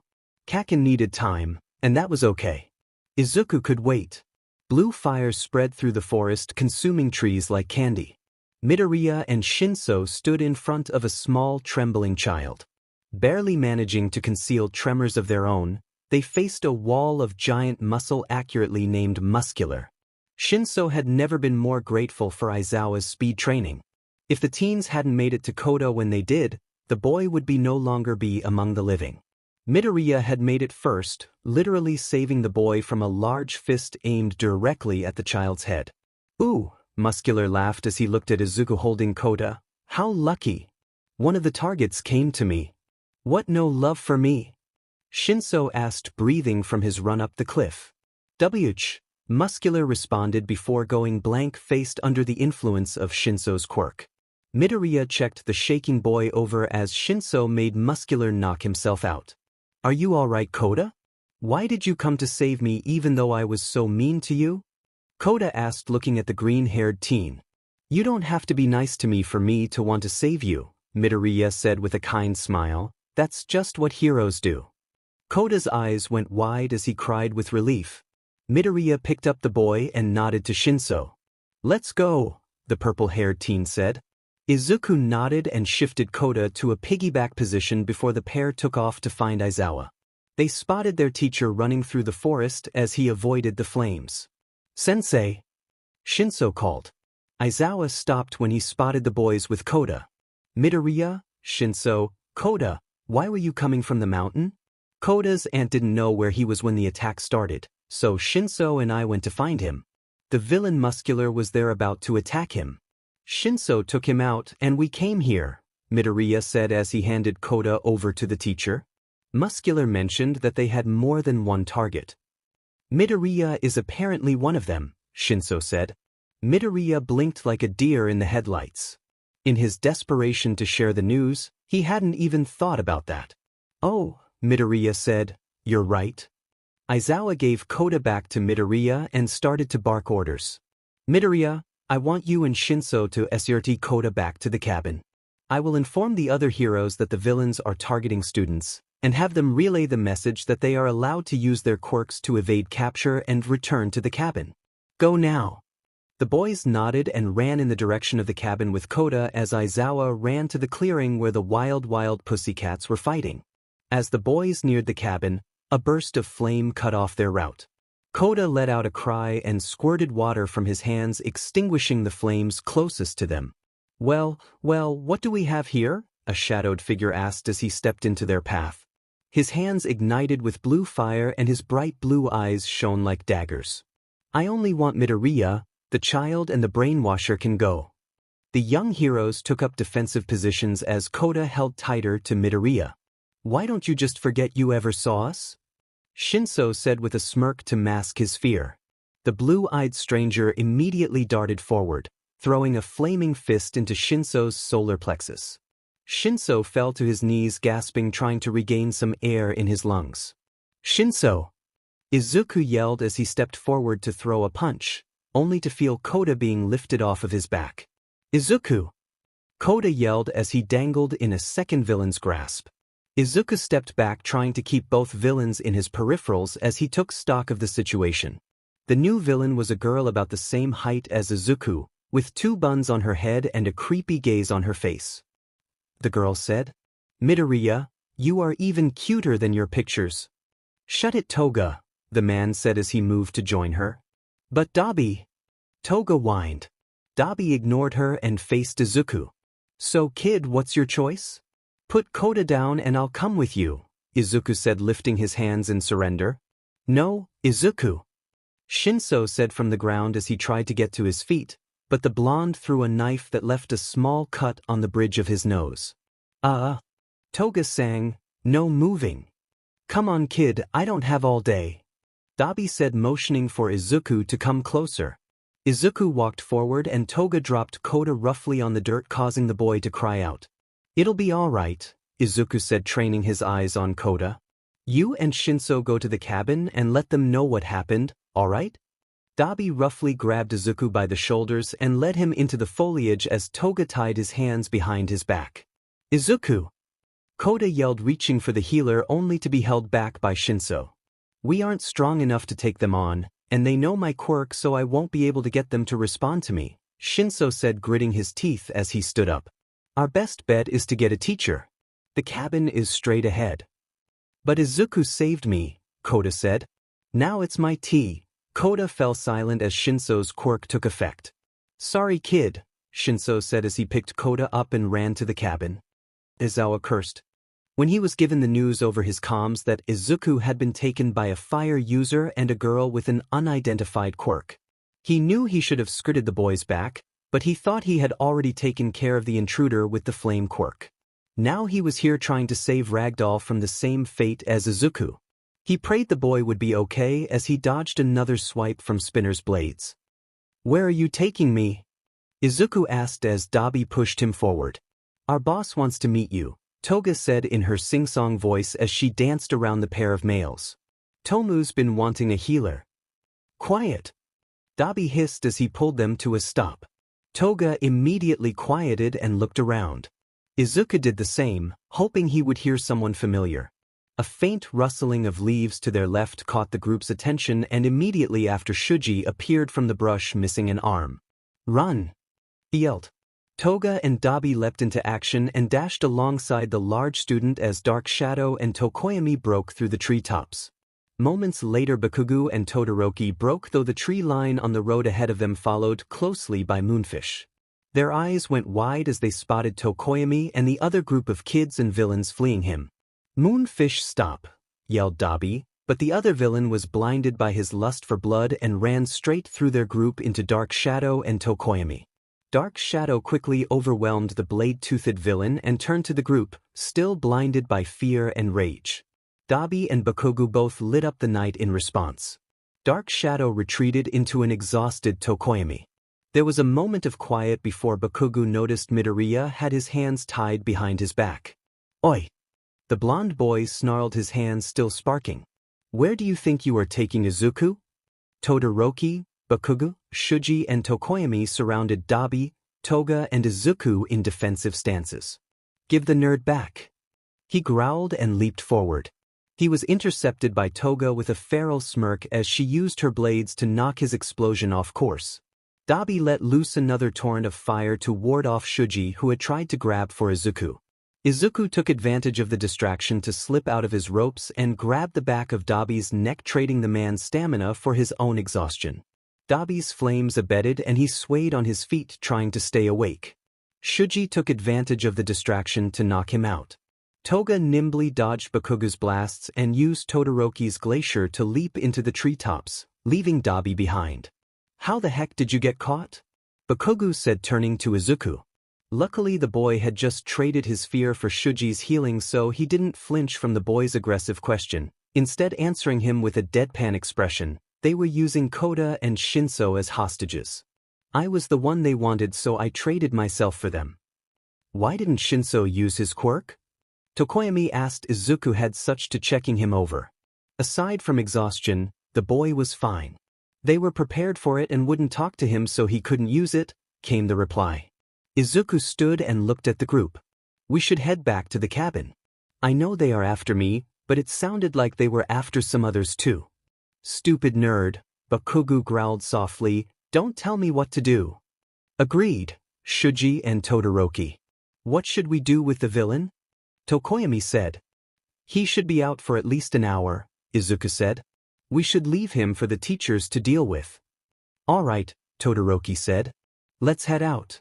The group formed up and started heading in the direction of the cabin. Todoroki and Shuji were in front, Izuku was in the middle, and Bakugo and Tokoyami in the rear. We don't know how many of them are out there, so we need to keep our eyes peeled. Todoroki said, turning when he didn't hear a response from Midoriya or Bakugo. The pair had vanished, leaving a lanky man in a top hat and mask nimbly dodging Dark Shadow's attacks as he leaped into the nearby tree tops. Get back here! Dark Shadow growled. Todoroki immediately slammed his foot to the ground in an attempt to catch the tree and its occupant in the ice. The man in the mask simply giggled and waved as he ran away with a green and red marbles clutched in his hands. The students remaining began to chase the man.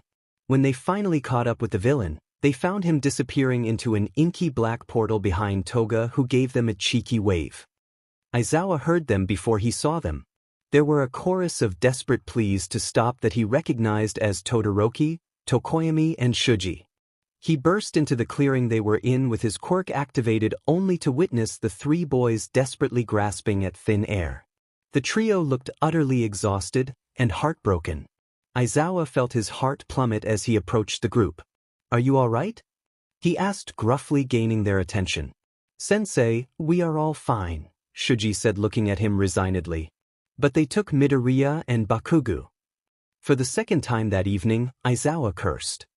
Katsuki groaned as he came to. Cracking his neck, he pulled his head up and surveyed the room he was in. Across the room, a tied-up Izuku eyed him cautiously with bleary eyes, before he realized he was also tied to a chair and cuffed with quirk suppressors. Katsuki cursed as he began to strain against his bonds. Oh, it looks like our guests of honor are awake. A lanky man in a full-face mask said with a bow towards Shigaraki. Rise and shine, Shigaraki said with a creepy smile. Sorry for the rough welcome, but we couldn't find any other way to invite you to our humble abode.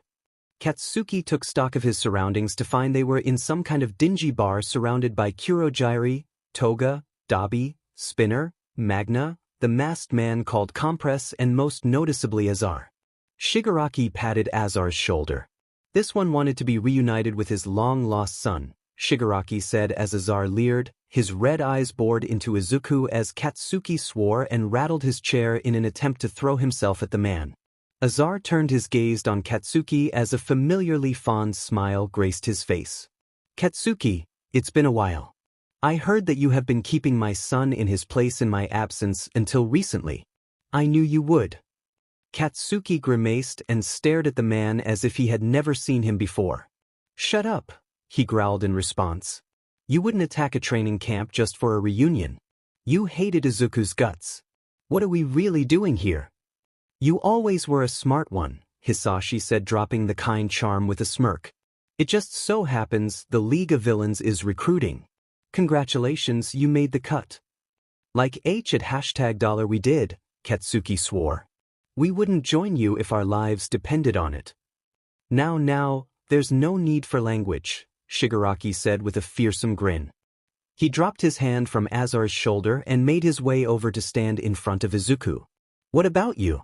We could really use a healer.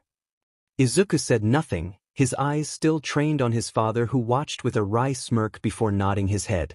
Izuku dropped his eyes to Tamura's dangerous red ones. I won't join you. Tamura's frown quickly turned downward, but, the boy continued in a trembling voice. I will gladly heal any who needs it while I am here. Don't heal the enemy, stupid Deku. Kakin yelled in exasperation. I took an oath as a medical rescue hero to heal any who are within my power to do so, Izuku said, not taking his eyes off of Tamura's dangerous gaze. I will honor that no matter what circumstances I find myself in. Tamura's grin grew impossibly wider as the smile traveled to his eyes, giving the man a disturbingly innocent expression that seemed at odds with his villainous demeanor. Kurojairi, Tamura said. Take our newest friend to see sensei. The misty man nodded and strode forward, lifting his hands as he went. A portal appeared beneath Izuku's chair. The last thing the boy saw was Kaken's angry, worried eyes as he shouted his name. Uraraka clenched her fists in anger as she listened to the news. How dare they? They have no right to assume that just because a child was born to a villain that they would follow in his footsteps. They had no right to assume that Midoriya was anything other than a victim in this attack. With disgust, she shut off her news app and shoved the phone into her pocket as the train doors opened. She got off and wove through the crowds to the hospital where the classmates who had been hurt in the attack were recuperating. She had never felt so powerless before. Shinso had not expected his first-class trip with UA to be quite so traumatizing. Now he was here, visiting class members he had barely knew but felt more connected to than ever before. He sighed wearily as he thought back to that fateful moment when he had ran like a coward. He had thought that the teachers would be able to handle it. He had trusted they would be able to get him back, but they hadn't. He sighed again as he trudged up the hospital stairs to the room where he knew Yaoyorozu was. Next time he would do better, he thought as he opened the door to the room where his new classmates had assembled around Yaoyorozu. He tried to ignore the fact that Midoriya and Bakugo might not have a next time. Kirishima was a wreck, but a determined one. He had been the first to arrive and had heard what his classmates said to the officers interviewing her. This was his chance to save his friends. He knew he had to do it, so he proposed his crazy plan to the class and prayed someone would back him up. Izuku, a deep voice reverberated through the dark room he now found himself in. How nice to meet you. My protege said he had found a healer, but I never thought it would be you.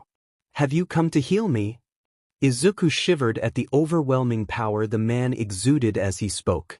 I have come to do what I can, Izuku responded, knowing he couldn't promise any miracles. He knew the moment he laid eyes on the man that he would never be able to heal him completely. Even without his quirk, Izuku could see the extensive scarring on the man's face. The man hummed his consent and waved a hand at Kurojairi, who uncuffed Izuku from the chair. Izuku's quirk flared to life and he gasped at the information that flooded in. The man's pain signature was greater than All Might's had been when they met. Oh, what an interesting quirk, the mysterious man said as Izuku stood and moved forward. You can sense it, sir? Izuku asked hesitantly as he moved forward to get a better look at the man's breathing apparatus. Please, young one, the man said, call me sensei, and yes, I can sense your quirk. Does your quirk have anything you know of that would interfere with my own in healing you, sir? Izuku asked, doing everything he could to keep his voice from cracking. No, young one, Sensei replied with a smirk. You may begin any time you wish. All right, Izuku stuttered as he peeled his gloves off and began to reach for the man's skin. I won't be able to heal everything in one session, but I can relieve the pain at the very least. Another hum was his only reply as he touched the man's skin and they both began to glow. You care for him more than I thought you would, Azar said when Izuku disappeared through the portal. Bakugo glared at the man who put his hands up in mock surrender. No need to kill me with your eyes, kid. I just thought that with you being on probation for suicide baiting and all, you wouldn't care what happened to the kid. Shut up. Bakugo barked at the man. He had so many confusing emotions. He was honestly worried for Izuku, especially with the revelations from yesterday. He redirected his anger towards the man in front of him. You lied to me for years. Don't think you can just waltz in and pretend to be best friends. You really were a villain all this time. Ah, look at that, the kid really does have a heart. Toga said as she swung her legs back and forth on the bar stool. Do you think I like being a villain?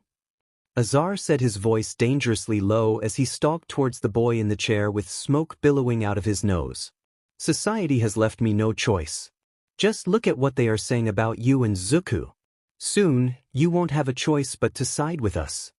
Tamura smirked as he pressed the on button on the remote. The news station popped up to a news anchor with horns. Some citizens are asking, why save them? These kids are both bound to become villains anyway. We have found over the past few hours that Bakugo Katsuki and Midoriya Izuku both have shady pasts that may have led to the interest and subsequent kidnapping by the League of Villains. That's right, Bob. Another anchor chimed in. Bakugo Katsuki is on probation for suicide baiting a classmate in middle school, and Midoriya Izuku is the biological son of one of the most infamous villains of the decade, Azar. Additionally, Bob chimed in again, we have found a police report that confirms Midoriya Izuku had contact with his father a week before the kidnappings. If that doesn't scream guilty, I don't know what does. Either way, the female anchor with bright pink hair chimed in again. UA has prepared a press conference to address these issues which will be aired live tonight at 6. Tomura muted the TV and looked at Bakugo, who was fuming. Who gives a hashtag at $% at hashtag $% what the news says? Bakugo shouted. The truth will come, oh you woe. Bakugo's rant was interrupted by Azar spitting a tongue of flame straight at the kid's head. Bakugo dodged, but some of his blonde spikes smoked from the sudden increase of heat. Watch your tongue, boy, Azar said with a cruel gaze. It was then that Bakugo knew without a doubt Vlad King's story was true. We'll let you think on it, Tomura said as Azar turned around and stalked out of the bar. But think quietly, okay? He said as Toga and Twice gleefully approached him with a muzzle. Kirishima, Todoroki, Yaoyorozu and Ida all stood with their backs to the wall next to the warehouse Yaoyorozu's tracker had led them to. The entire warehouse is full of those Nomu things, Kirishima hurriedly whispered to the others, but I don't see Bakugo or Midoriya anywhere. Just then a loud crash reverberated as Lady gigantified and crushed the building. It looks like the heroes have this under control, Ida said. We should. Ida's words were cut off as a terrifying presence made itself known. A powerful deep voice said. Heroes, it's not very nice to knock down people's homes now, is it? When Kurogiri returned with Izuku, the unconscious boy was cradled in his arms as if he was a precious bride. He carried him past the group into a back room. Bakugo strained against his bindings as the boy was carried past him, trying to see if he was all right. The teen looked pale and sickly, but otherwise all right. Kurogiri gave Tomura a nod when he reappeared. Where's Azar? Toga asked. Who cares? Dabi said as he picked his drink up. If he wants to miss the show, that's up to him. Be quiet. Tomura hissed as he turned the volume up. Principal Nedzu. Eraserhead and Vlad King appeared on the screen. We have failed to keep our students safe. It is our ultimate failing as an educational institution, as well as pro-heroes, and for that we apologize. The group of men stood and bowed to the crowd. After Principal Nedzu's statement, the reporters stood and started clamoring to have their questions asked. Bakugo has proven violent enough to be restrained on national television before, and Midoriya is indeed related to a villain. Do you think the villains will be able to turn your students to their side? A man with a foghorn for a mouth asked. Never in a million years, Aizawa said. It is true that Bakugo has a record of aggressive behavior, however, no one has a bigger motivation to be a hero than he does. As for Midoriya, putting aside the fact that he is indeed the same child that was abused by his villain father, he is already the embodiment of all a hero could hope to be. UA only accepts the best and brightest into the hero course, and I can confidently say that those boys meet that standard. The conference droned on, but they were interrupted by a knock on the door and a voice calling, Pizza de. Moments before the door was blown off its hinges by All Might himself. Within moments, Kamui Wood's branches restrained every villain in the room, and All Might had knocked Kurogiri unconscious. Bakugo tried desperately to speak through his muzzle as All Might came towards him. I am here, young Bakugo. Let me get that muzzle off of you. All Might said. The moment it came off, Bakugo tried to tell him about Midoriya, but any words he would have said became gurgled as black goop expelled itself from his mouth, blocking his words, and transporting him and rest of the league to the warehouse location. Moments later, Nomo began flooding in their place. All Might, a police officer, yelled. They've been teleported to the other location where a huge villain appeared and took down our team with the use of multiple quirks. Endeavor! All Might exclaimed as he turned to the flame hero. I have this under control. Endeavor said as he threw a flame ball at one of the beasts. Go! Without another word, the blonde hero leaped into the sky towards Kamino. Bakugo found that the ropes they had used to tie him to the chair had come with him, but not the chair. Taking advantage of his captor's disorientation, he shimmied out of the ropes and slid his hands out of the cuffs they had him in before looking around for Izuku. If they had transported him, they most likely wouldn't have left Izuku behind at the bar. He spotted the unconscious teen next to Kurogiri, right behind the entire line of villains. Sensei! Tamura called looking past Bakugo. Bakugo turned to see a massive masked man hovering in the air above a downed best jeanist. Young Tamura, the man said as some creepy black tendrils extended from his fingers towards Kurogiri. Take your team and evacuate. It's your time to shine now, little successor. When the tendrils made it to Kurogiri, the mist-like man jolted as if he had been shocked with electricity and a large portal appeared over his head. Not without you. Tamura said, his arm outstretched towards the man. Whatever Sensei had responded was lost when, a moment later, All Might fell from the sky with his trademark grin. Go! Sensei said before turning to face the titan before him. Bakugo had used Tamura's distraction to get to Izuku. He picked up his old friend and turned to face the group who was now hedging him in. You're not going anywhere. Tamura sneered as he signaled to the others. A wall of flame shot towards Bakugo, who swiftly dodged it while he swung Izuku over his shoulder. He grunted under the weight, but did not stop moving. Trying to get out of All Might's strike zone, he took a step back as Toga darted forward. She managed to scratch him with the knife, but he was able to dodge at the last possible second, sending her through the portal and him away from it. Dabi was the next to attempt grabbing the pair of teens, but Bakugo dodged and spun with his leg up, kicking the flame villain through the portal as well. Tamura shouted in rage and ran forward, hand outstretched as he attempted to hit Bakugo, but the blonde teen stood his ground and brought up his hand. He let out an explosion that knocked the blue-haired man back several feet, giving him some leeway as he maneuvered further away from the portal. The portal began to contract, causing the leftover villains to shout and run for it. Come on, Tamura, Spinner shouted, grabbing the blue-haired teen by the arm. We can always get them later. We need to go now. Tamura growled but followed the lizard man through the waiting portal. Bakugo shifted Izuku back into a more comfortable hold and ran towards the wall that had somehow managed to remain standing in the chaos of the fight. Bakugo! Kirishima yelled as the blonde turned the corner. The blonde raised his eyebrows at the group, but handed Izuku over to Ida. Get him to a hospital as fast as possible, Bakugo said. I don't know what they did to him, but he's been like this for at least a day. Ida nodded and sped off. Bakugo turned to the rest of the group. We need to get further out of range so All Might can fight with no restrictions. Right. The group said as they followed Ida's trail of smoke. All Might breathed a sigh of relief when he saw Bakugo and Izuku escaping. It seems, it's just you and me now, all for one, he said as he blocked an attack from an air cannon quirk that would have leveled more buildings. As it should be, All for One replied with a smirk. The titans clashed and shockwaves shook the surrounding buildings even as the rescue heroes on site evacuated the citizens and downed heroes. You seem to be getting slower, All Might. All for One taunted as they exchanged blows. Too slow to save your students? Now where have I seen that before? You villain! All Might said, and he lost his smile and began hitting the villain harder. All for One laughed and returned blows with equal vigor. Your little healer does good work. All Might's thoughts flashed to the image of Bakugo carrying the green-haired teen off of the battlefield. What did you do to him? All Might growled. You are losing your smile, All for One taunted as he went for another punch. All Might dodged and threw a punch in retaliation. The boy just offered to heal me, the villain said casually as he blocked the punch and backed up. He has a very interesting quirk, that one. Too many drawbacks for it to be truly useful to me, but interesting nonetheless.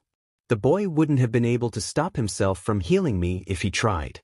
It's a shame he's so predisposed to heroes. I think my successor was starting to take a shine to him. Where did you send your little successor? All Might asked. It's a shame he won't be here to join you in jail. Now is that any way to talk about your own teacher's grandson? All for One replied, taking sick pleasure in making All Might drop his smile. What did you say? All Might said, dropping his fist and allowing All for One to shoot an air cannon straight at him. Keep your head on straight, Toshi. Gran Torino said as he jumped into the fray and pulled the blonde hero out of the way. He's trying to get in your head. Win the fight and you can play games when he's in jail. Gran. All Might said before straightening up with renewed determination. You're right. I'm going to take you down. Are you sure you can? All for One taunted. With a self-confident grin. I haven't felt this good in years. Instead of answering, All Might leaped and punched his signature Carolina smash. A dust cloud surrounds the fight as the pair of men trade blows. Neither men are calling out their moves, they are just simply fighting, as if they were two children whose play got too rough. Eventually, the tousle ends and the dust settles, revealing All for One bleeding and unconscious on the ground, and All Might restraining him with a fist of triumph in the air. Dabi and Toga looked around their surroundings as they waited for the rest of the group to come through the portal. Toga sauntered up to Dabi and gave him a hug. That was him, wasn't it? She asked in an uncharacteristically soft voice. The kid who healed you? Dabi clenched his fists, then released them with a sigh. Yeah, it was, Dabi whispered, looking at his hands. If I had known, I never would have brought him to the group. As it was, this was the least I could do for him. He was a real cutie, Toga said, stepping back and holding her hands up to her cheeks as the rest of the group started coming through the portal. Dabi caught her hint and fell back into his bored expression as he turned to deal with Tamura's destructive mood, internally praying that the kid would be all right. Bakugo stood at the edge of Izuku's hospital bed, looking down at the peaceful but scarily gaunt face of his old friend. It had been 3 days. 3 days since All Might had put his old rival in Tartarus. 3 days since Bakugo had escaped those crazy villains with Izuku in his arms. He had had to beg Aizawa to allow him in the room to see his old childhood friend, but surprisingly the stoic man had allowed it as long as he was in the room. He ignored the man's gaze boring into his back and grabbed Izuku's hand, feeling the old scars and calluses that had built up from his training and healing. The anger he had felt towards the teen seemed like a distant dream. Instead, it had been replaced with a deep self-hatred for being so blind for so long. What did the doctor say? Bakugo asked Aizawa, who had come to stand next to him. They say it's extreme exhaustion and quirk overuse, Aizawa replied. He should wake up in a few days. Where's his mom? Bakugo asked, his eyes never leaving Izuku's face. In America, Aizawa said. She's been informed of his condition, but hasn't been able to make it over. Bakugo's eyebrows furrowed, but he remained silent, simply watching his old friend with a complicated expression on his face.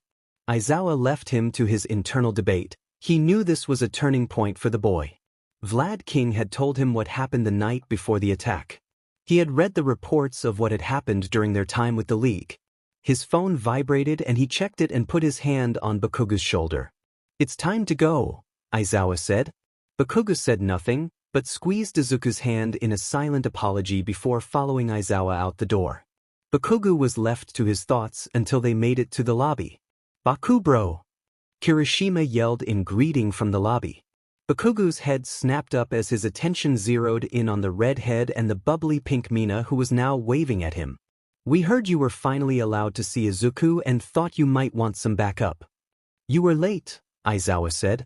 He's already seen him. Visiting hours are over. Mina whined, poking Kirishima. I told you we had the times flip-flopped. Wah!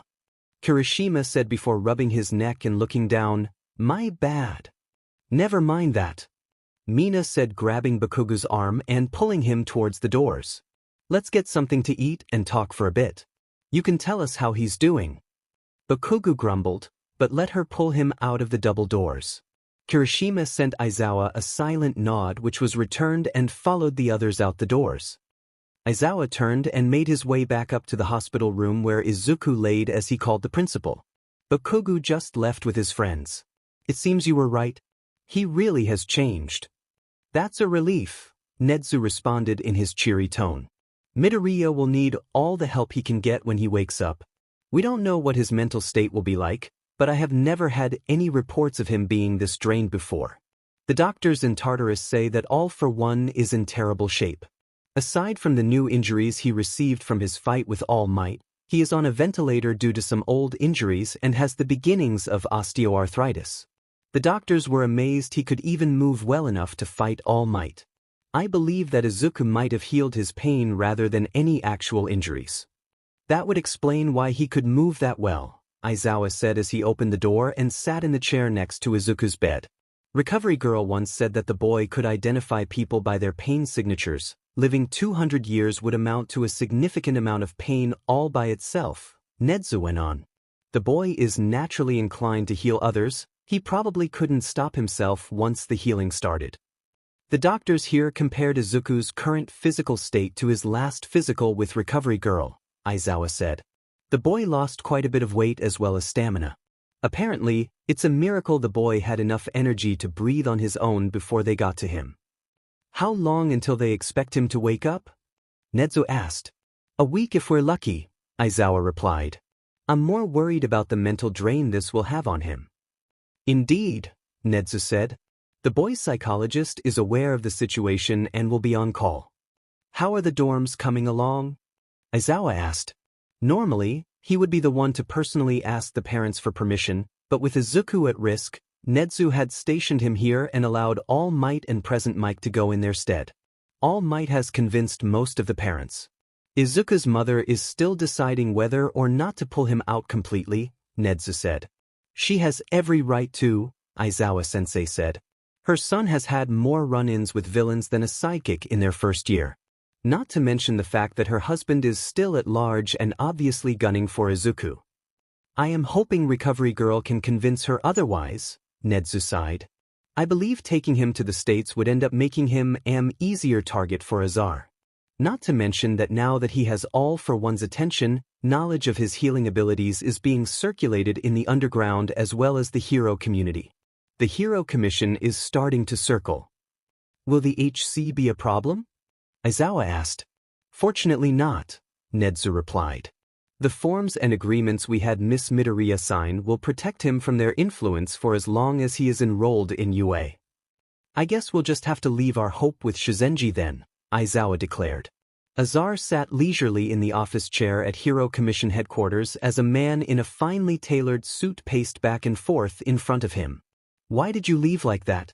You were in the perfect position to get all of the information we needed from the League. I needed some time to cool my anger, Hisashi Midoriya replied calmly, leaning back further in the chair. You wouldn't have wanted me to toast UA's little darlings now, would you? He sneered, thinking of the two boys. They had grown up so much since he'd last seen them. We agreed to give you a job because of your skills and unique position once you were released, but you are proving to be a failure yet again. The man said, pausing to glare back at the infamous hero. You were the ones that told me to get out of the way of the raid, Azar said, straightening up in the chair and glaring back at the man. How was I supposed to know they wouldn't contact me again after that? The only one that liked me was Shigaraki. The others looked at me like I was garbage even compared to them. It was embarrassing. That's what happens when you gain a reputation from beating your family, Hawks said as he nonchalantly entered the room. What's up, boss? He nodded to the man, ignoring the smoke billowing out of Hisashi's mouth. Ah, Hawks. The man said, turning and bowing to the hero who had just walked in. Good, I have an assignment for you. Since Azar has let us down, we will be needing a new body on the League of Villains case. Do you think you can track them down for us? Hawks gave him a crooked smile and replied, Of course. Shizenji sighed as she made her way back to check on her protege. It had been a long day, but a feeling of anticipation filled her old bones as she shuffled towards Izuku's room. He was showing signs of waking soon, and she wanted to be there when he did. The talk with his mother had been worrying, but she had just barely managed to convince her to give the school another chance. The woman was not established enough in America to just take off at a moment's notice, or to take Izuku in quite yet, so she had had to settle for hourly updates on his condition and the promise that she would be called as soon as he woke up. Shizenji opened the door and looked fondly at Aizawa, who was asleep in the chair next to his student's bed. The man had only left the teen's side for work or nature's necessities. She knew it wasn't his fault, but that didn't stop him from blaming himself and sleeping in a hard plastic chair next to his student every chance he got. A low groan brought her attention to the bed and she hustled forward, gently shaking Aizawa awake as she leaned over the bed to see if the boy was stirring. Aizawa yawned and brought his attention to Izuku. The teen groaned again and opened his eyes. Shizenji gasped in delight and gently grabbed his hand with her own gloved ones as Aizawa called the nurse. Izuku blinked slowly at the blurry ceiling. He didn't know where he was, but it was warm and someone was holding his hand. An old woman's voice called his name quietly and Izuku groaned as he turned his head so he could find its owner. Why did everything hurt so much? Had a healing gone wrong? That was probably it. He always overdid it, but this was the first time he had actually ended up at a hospital for his trouble. Who had healed? He couldn't remember. It didn't matter though someone was calling his name. A different voice this time. It was male. He turned his head towards where the voices were and tried to focus his eyes. He could make out a tall black blob and a short gray blob, but nothing else. He opened his mouth to ask something, but all that came out was another groan. He felt like he hadn't had anything to eat or drink in a week. Another, taller blob showed up and started asking questions. Izuku squinted trying to see who it was, but nothing became clearer. A second later a bright light assaulted his eyes, causing him to hiss in pain and shut his eyes tightly. Izuku could feel a hand on his back and the bed sliding into an upright position. He begrudgingly opened his eyes up again as gentle hands placed a bottle of some kind in his hands. People were still blurry, but they were beginning to come into focus. Izuku looked down at the water bottle that was in his hands and brought it to his lips. He must have been thirstier than he thought. This water tasted so good. Someone called his name again and he turned to see a tall homeless-looking man, a short doctor lady and a normal-looking doctor with goat horns protruding from his forehead. Izuku tilted his head curiously at the odd-looking group before rasping out a greeting. "Hello," Izuku said. He was rewarded with some large grins. "Who are you?" At his question, their faces froze. The tall doctor cleared his throat before asking, "I'm Dr. Shigeru," the tall man said, pointing to himself. "Do you know your name?" "Midoriya Izuku." "Nice to meet you," Izuku said as he nodded to the doctor. "Good," the doctor said, writing something on the clipboard he had picked up from the end of the bed. "How old are you?"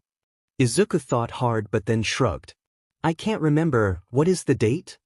"It's July 15th, Dr. Shigeru replied with a gentle smile. "Then it's my birthday," Izuku said with a smile. "Happy birthday." The doctor cheered. "What is the last thing you remember, Izuku?" Izuku brought his hand up to his chin and started to ramble quietly. "I think I was healing someone who was in a lot of pain," Izuku said.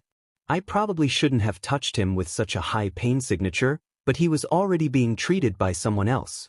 I could only relieve the pain for a bit. The healing took a lot out of me. I ended up collapsing after using all of my emotions and stamina. I don't remember much else. Except there was a boy. He would explode things? I was worried about him. Who was he? I can't remember, but I feel like he was important somehow." "Don't worry, Izuku," the doctor said, patting his shoulder comfortingly. "Your memories will come back slowly, just be patient. I need to talk to your guardians here for a bit and we'll be right back." "Guardians?" Izuku asked, looking at Recovery Girl and Eraserhead. "What happened to Mom and Dad?" "They are both fine, just out of the country at the moment. These are your teachers from school, Aizawa and Shizenji-san. They are in charge of you while your parents are away." "Oh," Izuku said before zeroing in on the pair with a slow blink and bowing. "Forgive my rudeness." "Not at all, Midoriya," Shizenji said kindly while Aizawa simply nodded, his face melting into an emotionless mask to hide his worry. "The memory loss should be temporary. His brain scans came back fine and this is the largest injury he has ever attempted to heal," Dr. Shigeru said as he pulled the teachers out into the hallway. "This is probably his body's way of helping him deal with the stress of his kidnapping.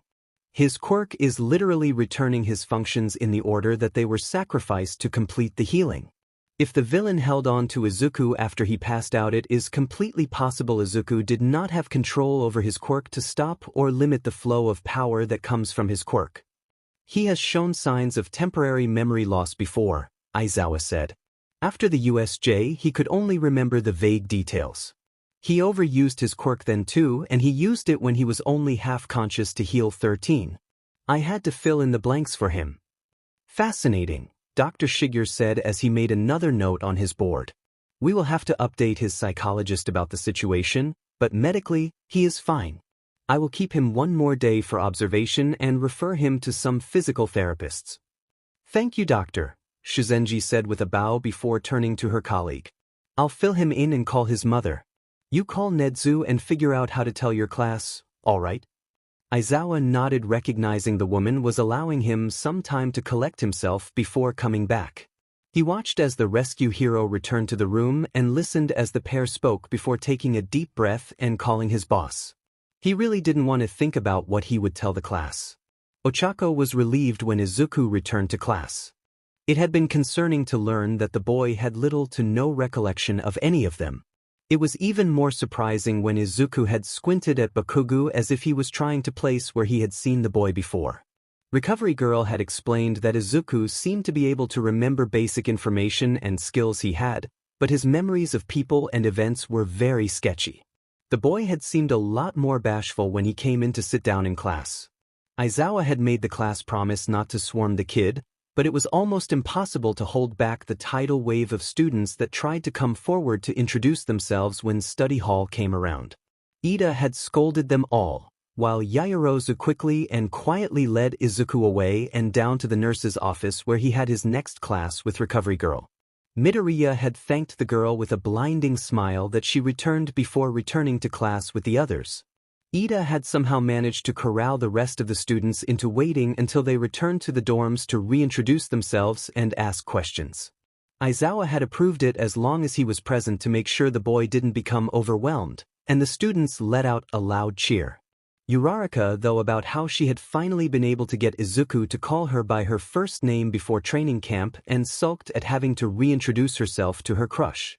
Shinso watched the maelstrom of students yelling and hollering and thought back to what he knew of the green-haired healer. It had come as a surprise to him that he was the son of a villain. He knew what kind of bullying having a villainous quirk could give you, so it must have been hard actually being the son of a villain. He thinks that if Midoriya could get back his memories, he might be able to tolerate the teen as his friend. Midoriya was overwhelmed. It seemed like everyone in class wanted to be his friend. He felt like it was a huge blessing, but also felt like he should be careful in case they turned on him somehow. He had caught a lot of other students staring at him and Yaoyorozu as they passed. They were scared of them for some reason. Izuku felt like he should know, but didn't. When he asked Recovery Girl about it, she just said to leave it be, and he had reluctantly returned to looking through his classmates' health files. They seemed really familiar, and he found that he actually did recall most of them except for the tall purple-haired boy. Apparently, Shinso was new to the class. Izuku was excited to see him use his quirk in action. Brainwashing quirks were really rare and widely feared. He must have been bullied for it. Izuku decided he would be his friend no matter what. Recovery Girl interrupted his thoughts as she asked him to restock the bandages. Izuku got up and made his way to the supply closet. He grabbed a roll of bandages when suddenly a feeling of overwhelming embarrassment came over him. An image of the girl with the gravity quirk flashed through his mind quickly. He dropped the roll and started blushing before shaking himself out of the half-memory. What was that? Did he have a crush on her, or had she said something really embarrassing? She was definitely pretty, and from the way she had been watching him in class they seemed to be close in some way. Maybe he could just ask her. Would it be awkward to do so? The class already knew he had amnesia. How blunt could he be before they got annoyed? The bell rang, pulling Izuku out of his thoughts and sending him scurrying to clean up the bandages before he had to go to his next class with Principal Nedzu. Todoroki watched as Midoriya rejoined their class for hero training. The teen was looking around as if he was trying to figure out what they were doing. He locked eyes with Todoroki and came over hesitantly. Todoroki-san, right? Izuku asked. Todoroki nodded and Izuku breathed a sigh of relief. But I remember most people's names, but you can never be sure. Sensei asked me to team up with you for our stealth exercise today. Todoroki looked over at All Might, who caught his gaze and threw him a thumbs up before looking back at the teen. Cool. Midoriya beamed at him and Todoroki had to remind himself that this was a boy and he was straight. He distracted himself by going over the details of the plan with Midoriya. The goal was to sneak by the other team while holding a fragile package. When the pair had a solid plan, they waited their turn in comfortable silence. Tokoyami and Aoyama had been paired up for the exercise, which was both fortunate and unfortunate. It was unfortunate for Todoroki and Midoriya because they had 3 pairs of eyes looking for them. It was fortunate though because Aoyama's quirk was Tokoyami's quirk weakness. Dark shadow literally disappeared anytime Aoyama's quirk was activated because the beam was too bright for him. Todoroki and Midoriya decided to split up and try to sneak by on both sides of the duo. Unfortunately, Todoroki was noticed by the avian teen, who immediately sent Dark Shadow forward to get the package. Midoriya took advantage of the distraction and sprinted forward unnoticed, reaching the target area and putting his hands up so Todoroki would throw him the package. Todoroki, who had warded off Dark Shadow with a bright showing of his flames, tossed the package to the healer. Aoyama, unable to simply destroy the package with his beam, dashed forward to try and grab the package. Midoriya deftly caught the package as Aoyama slid to the floor in his attempt to snatch it just a moment too late. The bell rang indicating the exercise was over. Todoroki nodded with a small smile to the victorious teen. "Hey Midoriya, do you mind if I ask you a question?" Todoroki asked. "Of course not," Midoriya said. "What is it? What do you think of Bakugo now that you can't remember him?" Todoroki asked with burning curiosity. Izuku tilted his head and glanced around the room before his eyes settled on the explosive blonde who was currently trying really hard not to blow Mina up as she laughed at him. "I'd say he's a super extreme tsundere," he said with a confident nod. Jiro and Shuji across the room tried and failed to keep their giggles to themselves. Todoroki didn't bother to hide the smirk as he looked at the blonde across the room. "For some reason though, looking at him makes me feel relieved and sad all at once," Midoriya mused. "I wonder if we grew up together or something." Before Todoroki could answer, All Might called an end to the training session and the boy practically bolted to the changing rooms, trying to book it to his next class across campus. At the end of the day, Izuku dragged his feet as he followed Aizawa-sensei to the dorms. For some reason, they felt unreasonably crowded despite their exaggerated size. His entire class was sitting in the lobby spread out around the room, but when he came in, they all seemed to zero in on him. Aizawa had explained that the class wanted to ask him some questions and that he could tell them to stop whenever he felt uncomfortable or stressed. Izuku had protested at first, but then thought that perhaps some of their questions would be able to kick-start some memories of their interactions with each other. His time with Recovery Girl, Todoroki and others were bringing back the feelings he had when interacting with them, but no actual memories yet. So he braced himself and went to sit by Todoroki as Aizawa leaned against the wall watching the class with his ever-tired eyes. He wasn't actually tired, Izuku would have picked up on it if he. The first question came from Mineta. "Do you remember how awesome I was at the USJ?" Izuku stared at him in surprise before blushing and looking to the side. "No," Izuku said, "but I remember punting you off a building for some reason. I remember being annoyed at the time, but I don't know why.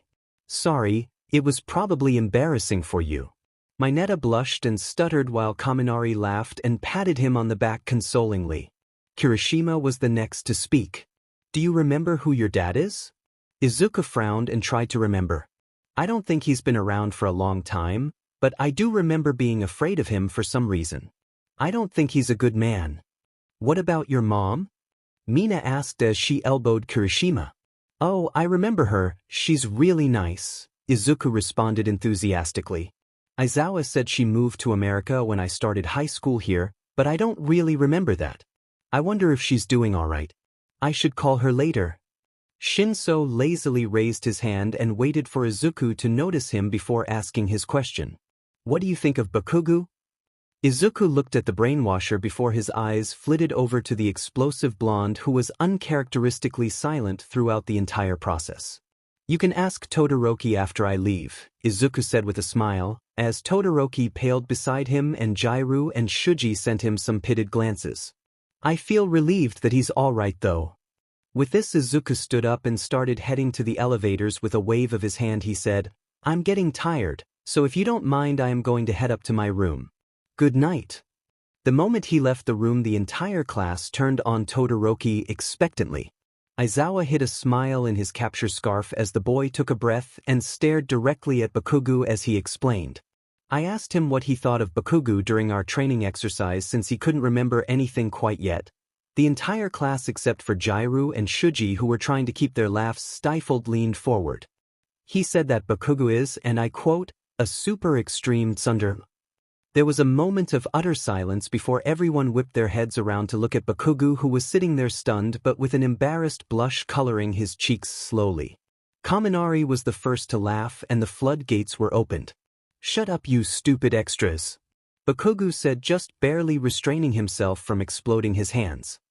Izuku sat down on his bed after closing the door. He looked at his hands, noting the tremor, and slowly shifted so he was sitting cross-legged in a meditating position. He closed his eyes and tried to identify all the complicated emotions that were coming to the surface. He was surprised to feel a deep and simmering rage. Izuku imagined a door right in the middle of the feeling and opened it. He watched almost distantly memories of his younger self getting beaten black and blue by his father and his peers. He watched as they then turned to those who he had helped get away from his childhood bullies, turn around and spit on his efforts. He watched teachers purposely misgrade him, nurses turn him away without care, and Kaken tell him to jump off a roof.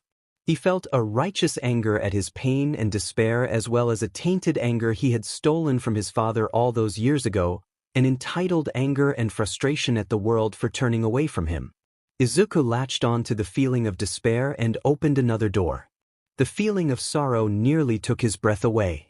He watched the memories while struggling to breathe through the tears that were silently gushing down his face. His mother crying silently as his father insulted her and pushed her down. His father turning that scalding tongue towards him, berating him for being useless, wimpy, unintelligent. He watched as Kaken slapped his hand away at the river, as he found the first spider lily on his desk, as Kaken threw his notebook out a window. He watched as Kaken was enveloped by slime and looking desperately at the crowd, and as he failed to heal All Might's injuries. He watched as his teachers were injured at the USJ, as he inflicted pain and stole quirk power from an enemy to heal his teachers and protect his friends. He watched as Koda mourned, Kaken revealed his pain, and the forest turned to a sea of flames. He watched as an injured homeless boy looked at him with awe and fear, as that same boy, now a man, stood with the League of Villains. He watched as he relented to his father's control, and left Kaken behind in a room of enemies unwillingly. He watched as he encountered an ancient villain's pain, knowing he would never be able to completely heal it. Fear caught his attention next. There were so many memories that overlapped with anger and despair, so much violence on both his and his enemy's parts, so many promises of pain, both emotional and physical. Native Ida Stain, Hero Commission, his mother gone, Dabi holding Koda and Shinso hostage, his father too close, too powerful, too much anger, too much danger. His breath caught in his throat as he closed his eyes. Sweat poured down his face, but slowly his fear began to abate and be replaced by a more subtle calm feeling. It was warm and began to envelop the teen, who opened his eyes as he relaxed into this feeling. He watched a memory of his mother singing him to sleep, himself playing with Kaken, the first time he healed someone. He watched a memory of eating dinner with Nedzu and Aizawa, of Recovery Girl and Nedzu listening to his rambles, of Uraraka inviting him to call her by her first name. He watched as Todoroki made sure he was alright, as his classmates complimented him and his heroes supported his dreams. A smile graced his face as a new feeling overtook his senses. Hope, bright and shining, brought memories of his father leaving, his mother finding a new job, a fellow bullying victim slipping him a thank you note after he got beat up for him. He saw All Might and Aizawa fully healed, Kaken, alive, and making true friends, Ochako making sure he was okay. Soon hope turned into determination. He felt like he was on fire and filled with energy. He saw himself running to stop countless bullies, running to save Kaken from the villains, healing Aizawa and keeping the Nomu down. He saw himself taking classes, learning, healing various people. He saw himself saving Ida. He saw himself attempting to heal a supervillain, knowing that the pain he had felt was nearly unbearable for any mortal to bear. He had the power and the ability. He would heal any who needed help. He would be a rescue hero. Izuku opened his glowing green eyes as his meditation concluded. A fierce smile took over his face as he stood up and stretched. It had been a while since he had felt this alive. Some memories were still fuzzy, but the majority of them were there. He checked the clock and was shocked to see that it was 6 a.m. His meditation had taken him the entire night. Izuku looked down at his clothes. Seeing he was still in his uniform, he quickly changed to gym clothes and went for an early morning run before classes started. Bakugo growled at Kaminari when the boy sent him a side glance and snickered as he slid into his desk. The entire class had been snickering at Izuku's statement. To be honest, Katsuki didn't really mind being thought of as a tsundere. If anything, with his background, he could admit he was. It was just bizarre to hear such a bold statement from the green-haired teen's mouth. As Aizawa started the lesson, Bakugo let his thoughts drift to the green-haired teen. He had seen him come back in after a run with a huge smile on his face as he greeted Koda by his name. The shy teen had responded in his quiet voice with a soft smile. It was then that Izuku had looked at Bakugo. He had hesitated before sending him a determined nod and a small smile before heading to the showers to get ready for the day.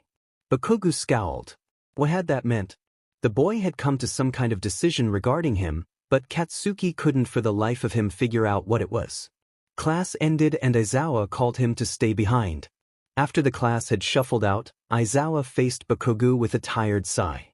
Midoriya has requested that the courts allow him to meet with you for an absolution meeting. If you pass a check with your current psychologist, you will be allowed to do so, and regarding the results of the meeting, your probation PRD could be dismissed. Do you wish to proceed with the meeting? Bakugo's mind was reeling. He had no idea what to say or how to respond. Aizawa noticed his confusion and spoke up again. I know you met with Vlad-sensei about his father. I am sorry that you felt I couldn't be trusted for that. However, I want to make it clear that you can come to me for any problems. I am a teacher here to support you. Do you understand? Bakugo looked at his teacher and nodded, still feeling like a deer caught in the headlights. Good, Aizawa said. I will give you time to think over your decision about the absolution meeting. Let me know your decision by the end of this week. You can go to your next class. Here's a note. Aizawa handed the boy a napkin and watched as he shuffled out the door. Uraraka turned with surprise when Izuku called her by her first name, Ochako. She blushed at the blinding smile on his face and turned while sputtering, Izuku? Beside her, Ida spun around trying to spot the green-haired teen he considered one of his best friends. Izuku. He greeted with a broad smile. Hey Tenya. Izuku replied with a genuine smile. I thought I should let you know that my memories have returned in full. Sorry for scaring you. That's great. Tenya replied. I was so worried. The class will be glad to know you are feeling better. I don't think losing your memories necessarily makes you feel sick though? Ochako said, tilting her head in curiosity at the line of thinking Tenya presented. Would you be able to heal that sort of thing, Izuku? Izuku stopped and pondered. I guess technically I could unless it was Quirk-induced.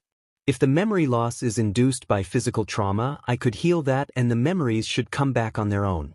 If it was Quirk-induced and the memories are just gone, I would have to switch my memories for theirs, which would give us both identity issues. Izuku continued mumbling to himself as he tried to think of different workarounds he could use to heal that kind of issue as Ochako and Tenya looked on, fondly dragging him along so he could get his lunch. The trio sat down together and were surprised when Shinso came up to their table and plopped himself down on the other side of the table. Izuku looked up and his eyes brightened as he looked at the teen. Shinso, he said cheerily. How are you doing? The purple-haired teen let his deadpan expression fall for a moment into shock at the enthusiastic greeting. He really should get used to those by now with this class though. I'm doing fine, Shinso said after he recovered. I just wanted to see how you were doing. Izuku's eyes shone in gratitude that made the brainwasher shift uncomfortably as he looked down at his food with a blush. Thank you, Izuku replied. I'm doing fine. My memories returned in full last night. How are you doing? I'm picking up some exhaustion. Did you not sleep well? I have insomnia, so it's normal, Shinso said before answering his initial question. I'm doing all right. The classes are all the same, except for hero training. It's weird to use my quirk so often without getting in trouble. I know, Izuku said, nodding in agreement. Before I came to UA, I was only able to use my quirk sparingly. It's really nice being able to use it out in the open without getting punished for it. Shinsu's eyebrows lifted in surprise as Tenya chimed in with a question. Don't you have a special quirk use license though? I thought you could use your quirk whenever you wanted because it's always on. Well, actually, Izuku said as he pulled the slip out of his wallet to show his friends, it's more of a warning that I have a quirk that's always on and they can report any accidental damages to the Hero Commission for compensation and correction, but it does allow me to use my quirk when I have verbal or written consent of the other party. Wow! Uraraka said as she grabbed the license from Ida, that's neat and kind of scary all at the same time. Why would you think that's scary, Uraraka? Ida asked. Shinso answered. It basically means that the Hero Commission can keep tabs on Midoriya at all times, and if they feel he's a threat, they can take action at their discretion. If someone in that organization has it out for him, all they need is one incident to take custody of him. Is that true, Izuku? Uraraka gasped as she turned to look at her crush. Izuku simply shrugged and tucked his license back inside his wallet. Yes, but UA has taken some precautions against that happening if there is an incident in training or school-sanctioned activities. Speaking of which, are you guys excited for the hero licensing test? I wonder what it will be like. Azar hated feeling like this. He hated being the Hero Commission's lapdog, but he s'k'd it up. He would get his just reward after all. In front of him, Overhaul and Chronostasis were inviting the remnants of the League to join his Yakuza group. Azar ignored the looks of betrayal the group were shooting at him in favor of boring holes into the Yakuza leader's back. Magna attacked and was reduced to a puddle of blood on the floor while Azar looked on with his mask of indifference. The group left and Azar looked back to feel the heat of the resident fire user's stare. He felt like he was being roasted alive. He let out a puff of smoke in response before shutting the doors. Izuku looked at his mom on the other side of the screen. I know this is the right thing to do, Izuku said, reassuring his mother and himself that the absolution talk was a good idea. Even before the misunderstanding was corrected, he had been doing a lot better in regulating his emotions and his quirk. When we were kidnapped together, he called me by my name for the first time in years. I think he's really willing to change and I want to give him the chance to do so. Honey, Inko said, you have such a good heart, but this boy really hurt you. I saw the tapes from Nedzu. That school was shut down for a good reason, and Bakugo is only in your class because of Aizawa's ability to stop him. I know, Mom, Izuku says tiredly. They had been going in circles like this for hours. But I would feel a lot better if we can both put this behind us. It's not like we will be in the room alone. Aizawa-sensei and Vlad-sensei will both be there to run damage control and we will be in designated spots on either side of the room, as far from one another as possible. If things go south, Bakugo will get a fitting punishment. If they go well, we can both move forward as better people. You really want this, don't you? Inko said, her eyes filling with tears. I'm so proud of you for being able to face this. I know I couldn't. No, Mom, you could, Izuku said. But my situation and yours are different. Dad was a loose cannon on his sober days, and he has already violated the restraining order since being released. He's not trying to change. If anything, he's just becoming worse. You're right, Inko said. Still, I am so proud of you. Are your studies going well? The conversation turned to brighter things as Izuku explained the upcoming licensing test. The small family said their goodbyes, and Izuku decided to check his emails once more before going to bed. A bright smile lit up his face as he took in the official response to his request for an absolution meeting with Kaken. A date was set.